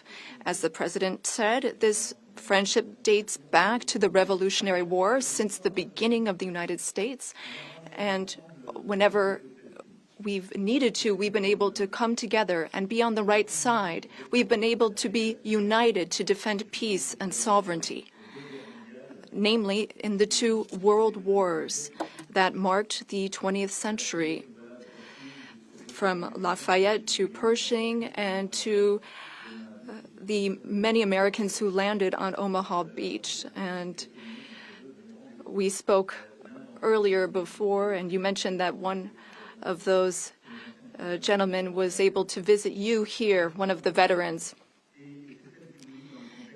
This is part of history which puts us in the world that we are in today. And as the President just said, there are many challenges in this world. And over the past few days, we have one main objective, which is the geopolitical situation. Mr. President, I really wish to thank you for making changes to your schedule to meet with us so quickly. I think we've made very substantive steps forward during our discussions, and this is a major step in what we're experiencing today. We had a video conference with all of the G7 leaders, which was an opportunity for us to discuss this matter 3 days after the Russian war in Ukraine, and to express our support for President Zelensky to the Ukrainian people, but also to speak and share about our desire for a lasting peace. This is what we have spoken about very forcibly over the past few weeks. We thought that this war was only going to last a few weeks when it broke out in 2022. We admire greatly the courage of the Ukrainian people. And Mr. President, I wish to thank you for this. You mentioned that there are responsibilities on Europe's side, and indeed, we have invested $128 billion in aid to Ukraine and the Ukrainians. Ukraine has been able to hold the front of our collective security. It's fought over these past few years for its independence and for its sovereignty, but also for our collective security, because I think that no one in this room wants to live in a world where it's the law of the strongest and international borders can be violated from one day to the next by anyone. Over the past few hours, and as you mentioned this, Mr. President, we've been able to see a few things take shape. First of all, allow me to commend you on your decision to work with President Zelensky and to conclude this agreement that's so important for the U.S. and Ukraine on rare earths, critical minerals, but also having substantive conversations with President Zelensky during this key phase of achieving this deal, which is a major commitment to Ukraine's sovereignty, and I think that's very commendable. We also have a shared desire to build peace. We will have this responsibility. This is 10 years after the war started in Crimea, and then we saw the events in the Donbas region and along the northern part of the country. We want to save lives. We want to bring prisoners back and bring back families and children, because there's also humanitarian tragedy affecting the Ukrainian people. We had lengthy discussions with the president, and we spoke about our desire to bring an end to conflicts, to have a truce that is measurable, verifiable, and that enables negotiation of a lasting peace, where we will discuss not only Ukraine's reconstruction, its territories, but also the security guarantees, meaning maintaining peace over the long term. As I said to the president, we've experienced peace accords that were only ceasefires without ensuring security guarantees, Minsk 1 and 2. And we want to make sure this doesn't happen again. And I know that the President has expressed the desire to be a player for peace in the region. I've spoken with some 30 European leaders and allies in recent days. We want to bring together these allies, and share the same vision. This peace must not mean a surrender of Ukraine. It must not mean a ceasefire without guarantees. This peace must allow for Ukrainian sovereignty and allow Ukraine to negotiate with other stakeholders regarding the issues it affects. But it is also a country in which we need to shoulder our responsibilities so that we ensure security and stability for Ukraine and for the entire region. And for us Europeans, this is an existential issue. We also spoke about these issues at length with the President. We've worked with President Zelensky and gotten to some of the details of the various phases of the negotiation. And we've also been able to speak about some of this work with our British partners to talk about deployments of peace forces on Ukrainian soil, which are part of these security guarantees. Other countries are ready to join in this effort. Solidarity and support from the U.S. will be crucial to this, and I thank you, Mr. President, for beginning to work with us on this issue and the agreement that you are preparing to sign with Ukraine and with all of these discussions we've had are very solid guarantees that we are understood and that we have the same wish, peace as soon as possible, lasting, solid peace for everyone. And the renewal of an international situation where we are all able to shoulder our responsibilities, Europeans shouldering their responsibilities alongside their American allies who will shoulder their own responsibilities. I also wanted to be very clear, Mr. President, about Europe's commitment. We have committed to building a lasting peace. As Europeans, we have committed to being stakeholders in these security guarantees. And we are also well aware that Europeans need to do more for security in Europe, for defense in Europe, and to more fairly share the security burden that your country has been carrying for so many years. Mr. President, you know how much friendship I show towards you and I have towards you since your first term. Europe is very clear-eyed about this. We know what we need to do as Europeans, given the threats surrounding us and the responsibilities that we must shoulder. We spoke about the Versailles Agenda, which allowed the Europeans to take a historic step and increase their investments. Europeans are ready to do even more and to go even farther. And several leaders said that to me before I came here to meet you. Mr.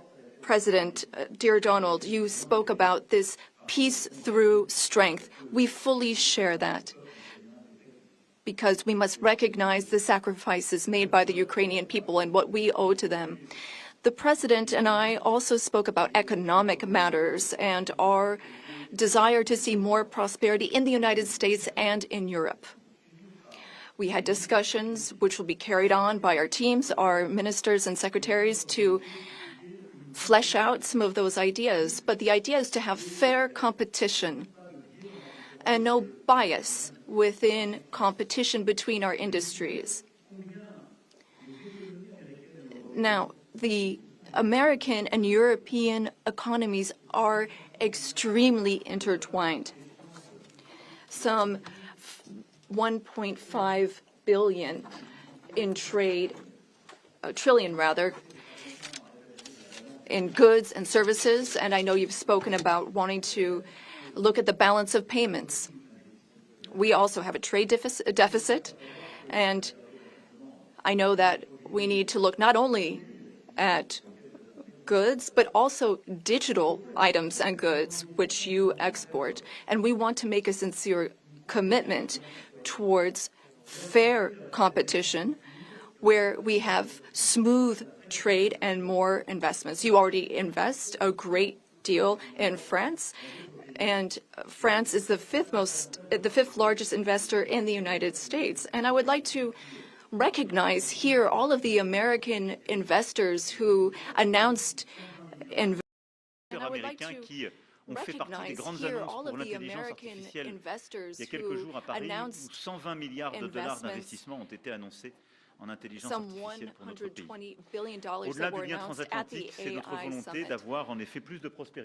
This is our wish. We want to have more prosperity on both sides of the Atlantic. We have a shared agenda in that regard.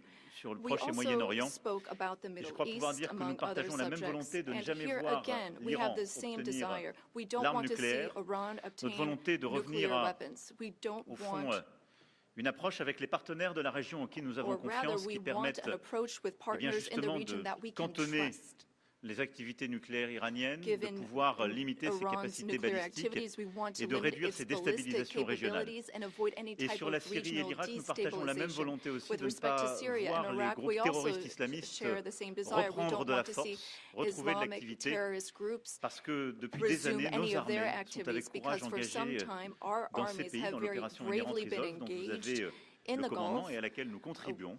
C'est une mission forte et importante qui a contribué à la stabilité de la région. Et je le dis avec ici beaucoup de sincérité, de force et d'engagement, puisque la France a été touchée par un attentat terroriste en 2015 qui avait été préparé. Et donc nous ne céderons rien dans cette région à vos côtés pour plus de sécurité. Voilà, mesdames et messieurs, en tout cas nos échanges ont été extrêmement fructueux. Ladies and gentlemen, we had extremely productive discussions this morning during the conference, and we spoke with our ministers and counselors and advisors. And I wish to say, après ces échanges avec le président Trump, je suis convaincu qu'il y a un chemin. Nous avons partagé nos convictions, nos exigences. Nous savons tout le travail qui reste à faire. Et donc, dans les prochaines semaines, nous avancerons ensemble et nous aurons l'occasion, nos équipes puis nous, de nous revoir dans des formats différents pour faire de cette paix solide, durable, je l'espère avec beaucoup de force, une réalité de court terme. En tout cas, Monsieur le Président, permettez-moi de vous remercier Mr. President, thank you so much for welcoming me here today. Thank you so much for these productive discussions and for your commitment. Thank you, dear Donald. Thank you very much. Thank you, Amelia.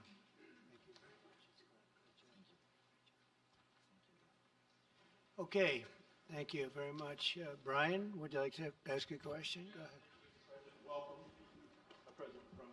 I just want to touch upon real quickly the Harvard poll that came out that had, thank you very much, the Harvard poll that came out had you up 9+ points, and all of your agenda that you ran on, you're accomplishing that. You got the support of the American people, including stopping the war in Ukraine. If you can comment on the latest Harvard poll, I'd appreciate that. Well, I was honored by it. It was a big poll, and it's usually a poll that leans on the other side of things, the other side of the world, so to speak. But the Harvard poll is a respected poll, and it has us not only leading, but leading by a lot, and leading on every single issue that we've talked about. And as I said, we've become the party of common sense, and I think that's a very important element now, common sense, because what's happening in the world and even in this country, some of the things that took place, many of them are now canceled, and the rest are being canceled as we speak. But we've moved very rapidly and I think very effectively. So I was honored by that poll. Thank you very much. Appreciate it. Go ahead, please, go ahead. Mr. President, you said before that you would like to see Russia. Yes, go ahead.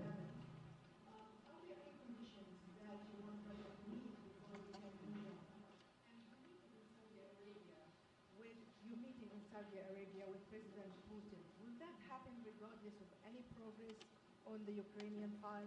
Yeah, I think the meeting in Saudi Arabia was a fantastic one. We met with the Crown Prince. It was a fantastic young guy. He's young, but with great imagination and tremendously respected all over the world. And he goes right to the king, and the king is incredible. Gotten to be friends with both of them very much, and they want to see this ended, and they're going all out to make sure that it is ended. I think Russia, likewise, I've spoken to President Putin, and my people are dealing with him constantly, and his people in particular. and they want to do something. I mean, that's what I do. I do deals. My whole life is deals. That's all I know is deals.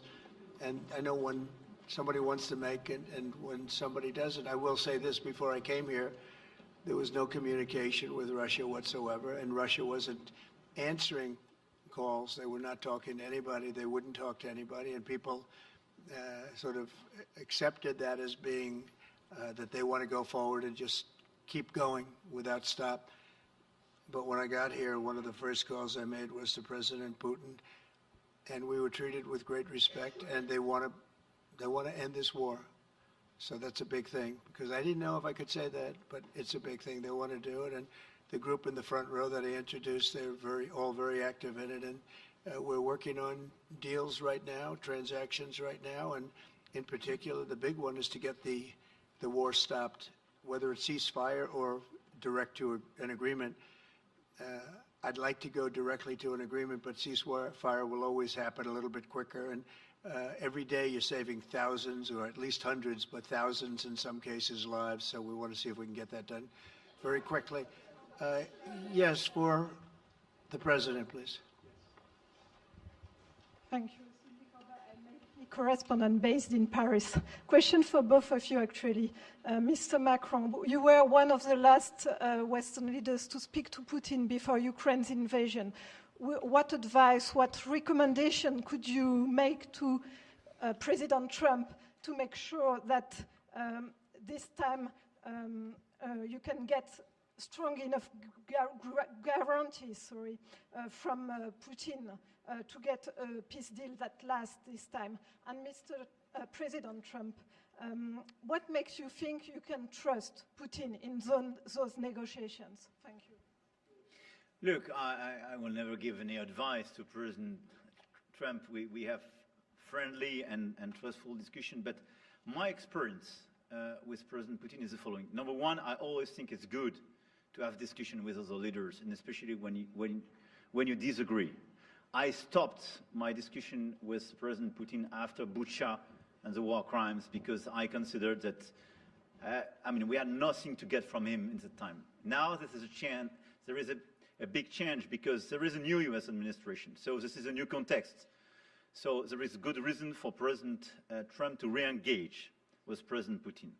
But my experience is the following, and I shared it with President Trump and the team. In 2014, our predecessors negotiated peace with President Putin. But because of the lack of guarantees, and especially security guarantees, President Putin violated this peace. And I had several discussions, especially beginning of 2022, several times, 7 hours with President Putin, 15 days before the launching of the attack. He denied everything, but we didn't have security guarantees.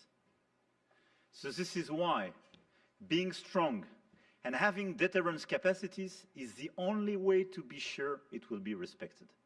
And I insisted on that, and this is why I believe that the US has the capacity to do so. And this is why I think we should never say, I will never send any boots on the ground, because you give a blank check to violate any type of commitment.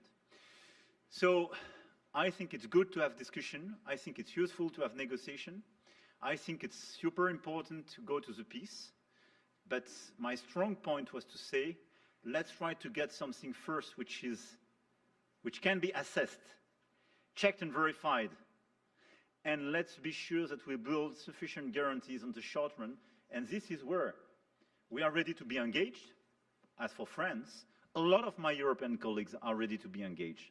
But we do need this American backup, because this is part of the credibility of the security guarantees, and this is our collective deterrence capacity. And I have the feeling that the President has this capacity. I think it's very much to the benefit of Russia to make a deal, and I feel that we'll do that. It is what it is. Again, it's a war that should have never been started. It's a war that would not have been started if I were president, but it did start, and it's at a terrible level where cities are burned down and shot down to the ground. It looks like demolition sites, a whole big pile of demolition sites, and we got to get it stopped. Too many people, too much agony. The whole culture is destroyed when you rip down some of those ancient, really ancient or near ancient buildings. It's so sad to see, but I think it's very much to the benefit of this tremendous distrust on both sides. That's why it's good that I'm coming in now, but I think it's to the very much benefit of Russia to make a deal and to go on with leading Russia in a very positive way. That's what you have to do. But I really believe that he wants to make a deal. Maybe wrong, but I believe he wants to make a deal. Yeah, go ahead, please. Next week, there's a key deadline for your Canada and Mexico tariffs. Do you expect those will go back on, or do you believe those countries have done enough on the border to stop those from taking effect? And for President Macron, I'm wondering if you believe that this critical minerals deal with Ukraine represents a de facto security guarantee by the United States, since the U.S. would have an interest in protecting those reserves in Ukraine. Thank you. We're on time with the tariffs, and it seems like that's moving along very rapidly. We've been mistreated very badly by many countries, not just Canada and Mexico. We've been taken advantage of. We were led by, in some cases, fools, because anybody that would sign documents like they signed, where they were able to take advantage of the American people, like has happened over the last long period of time, except for a little 4-year period that took place 4 years ago. But anybody that would agree to allow this to happen to our country should be ashamed of themselves. No, the tariffs are going forward on time, on schedule. This is an abuse that took place for many, many years. And I'm not even blaming the other countries that did this. I blame our leadership for allowing it to happen. I mean, you know, who can blame them if they made these great deals with the United States, took advantage of the United States on manufacturing, on just about everything, every aspect that you could imagine they took advantage of. I look at some of these agreements, I'd read them.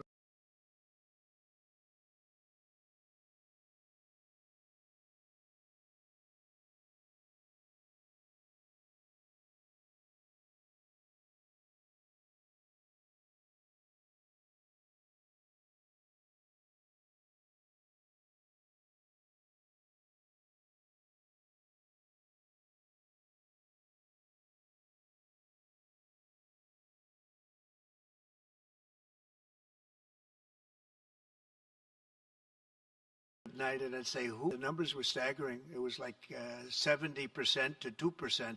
Everybody wants to find out. They don't like it. And, you know, the radical left or whoever it may be starts screaming about the Constitution, but it has nothing to do with the Constitution. Maybe starts screaming about the Constitution, but it has nothing to do with the Constitution. It has to do with fairness to this country.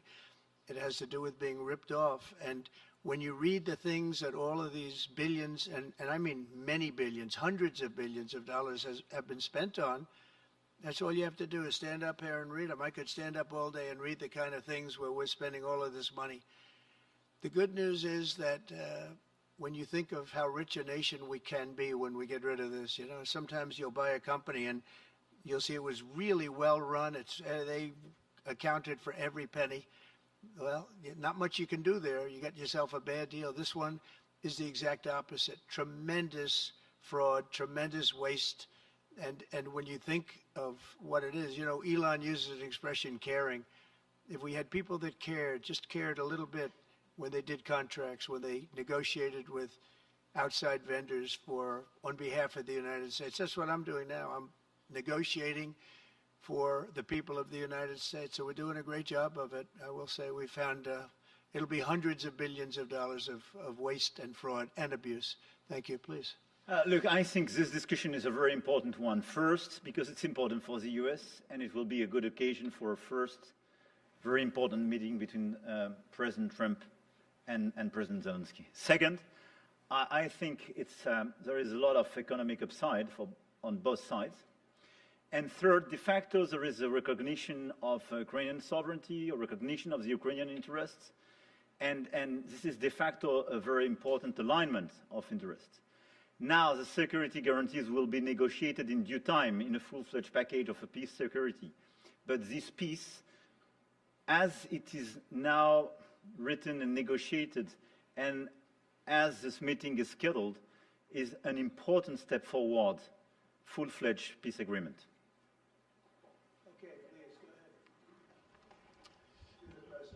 Monsieur le Président Trump, Monsieur le Président Macron. President Trump, President Macron. First of all, you say, I would like to make a deal with Putin. So when you do a deal, it's a win-win deal. What are you giving to him, and what is he going to give you, to America? And I was impressed by the way you referred to Notre Dame, and that you were impressed by the reconstruction of Notre Dame. A lot of Americans have sent money to Paris to participate to the reconstruction of Notre Dame. As a President of the United States, are you going to contribute to the reconstruction of Ukraine? Et Monsieur le Président Macron, quelle est pour vous la principale avancée de votre entretien avec Donald Trump? Et pouvez-vous nous confirmer qu'il y a effectivement un accord pour envoyer des troupes européennes de maintien de la paix? Est-ce que la France va le faire? Will France participate in that? How many troops? What would they be doing? Would this represent a great danger to send French and European troops to Ukraine?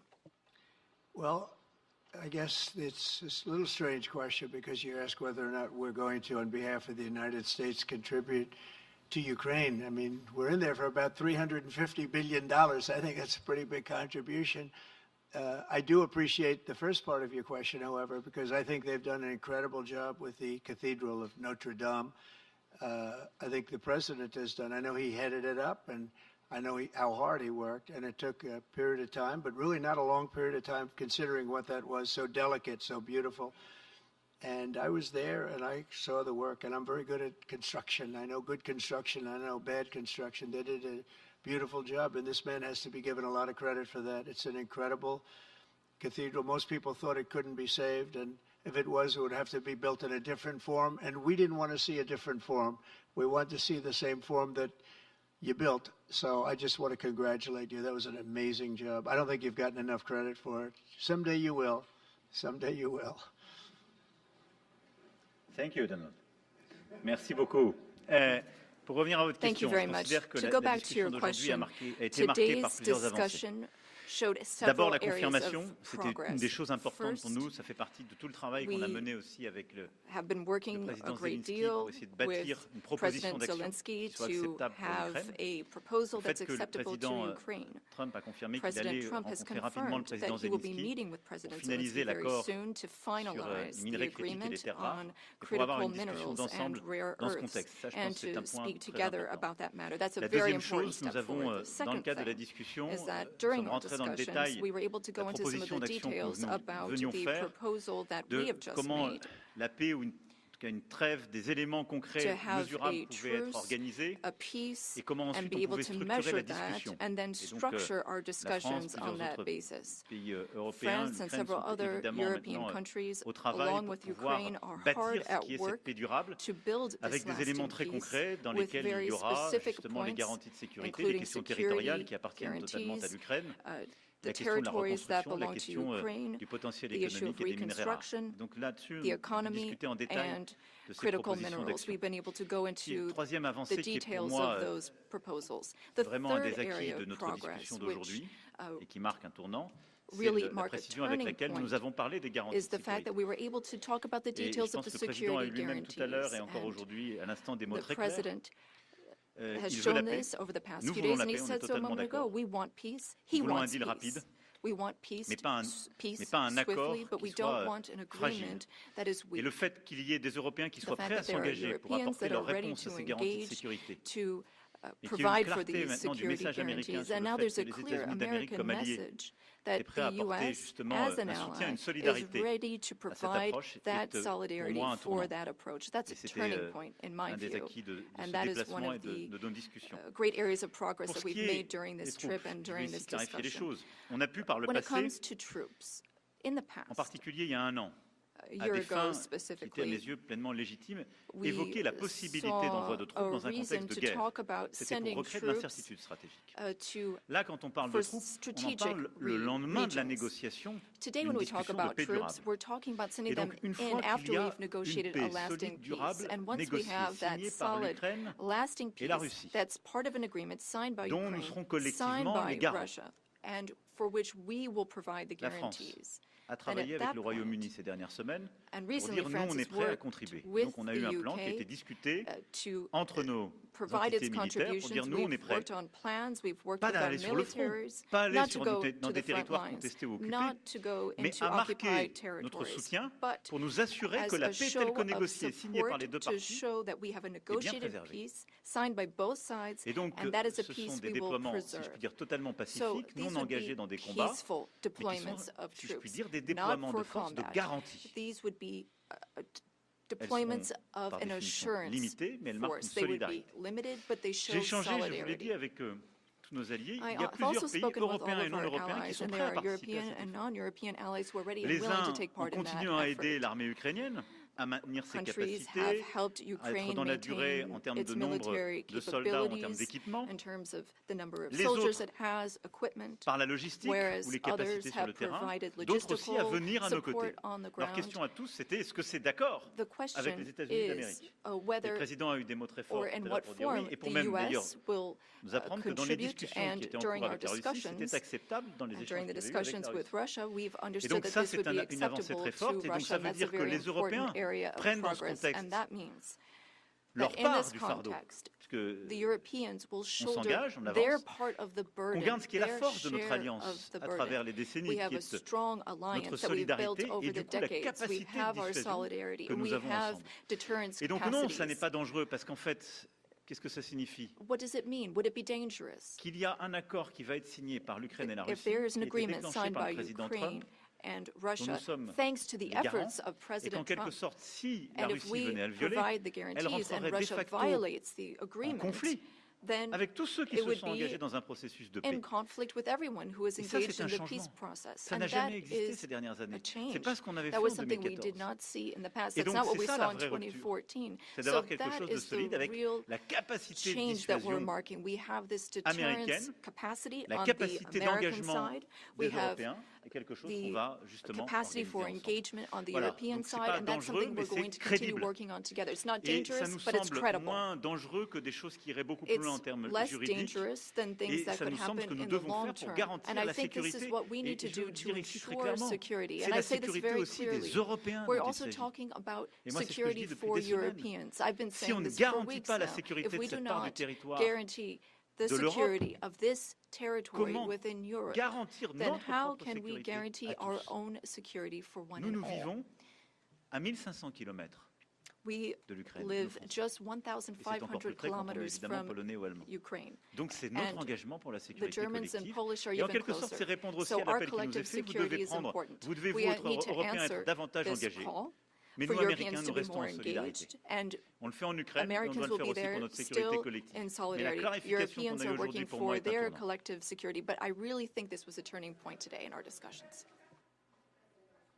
Emmanuel, thank you very much. Great job, and it's been wonderful being with you. Say hello to your beautiful wife, and we will see you again soon. We'll be speaking often. We'll get this thing worked out. We're going to get it done. So important, and great job. Thank you.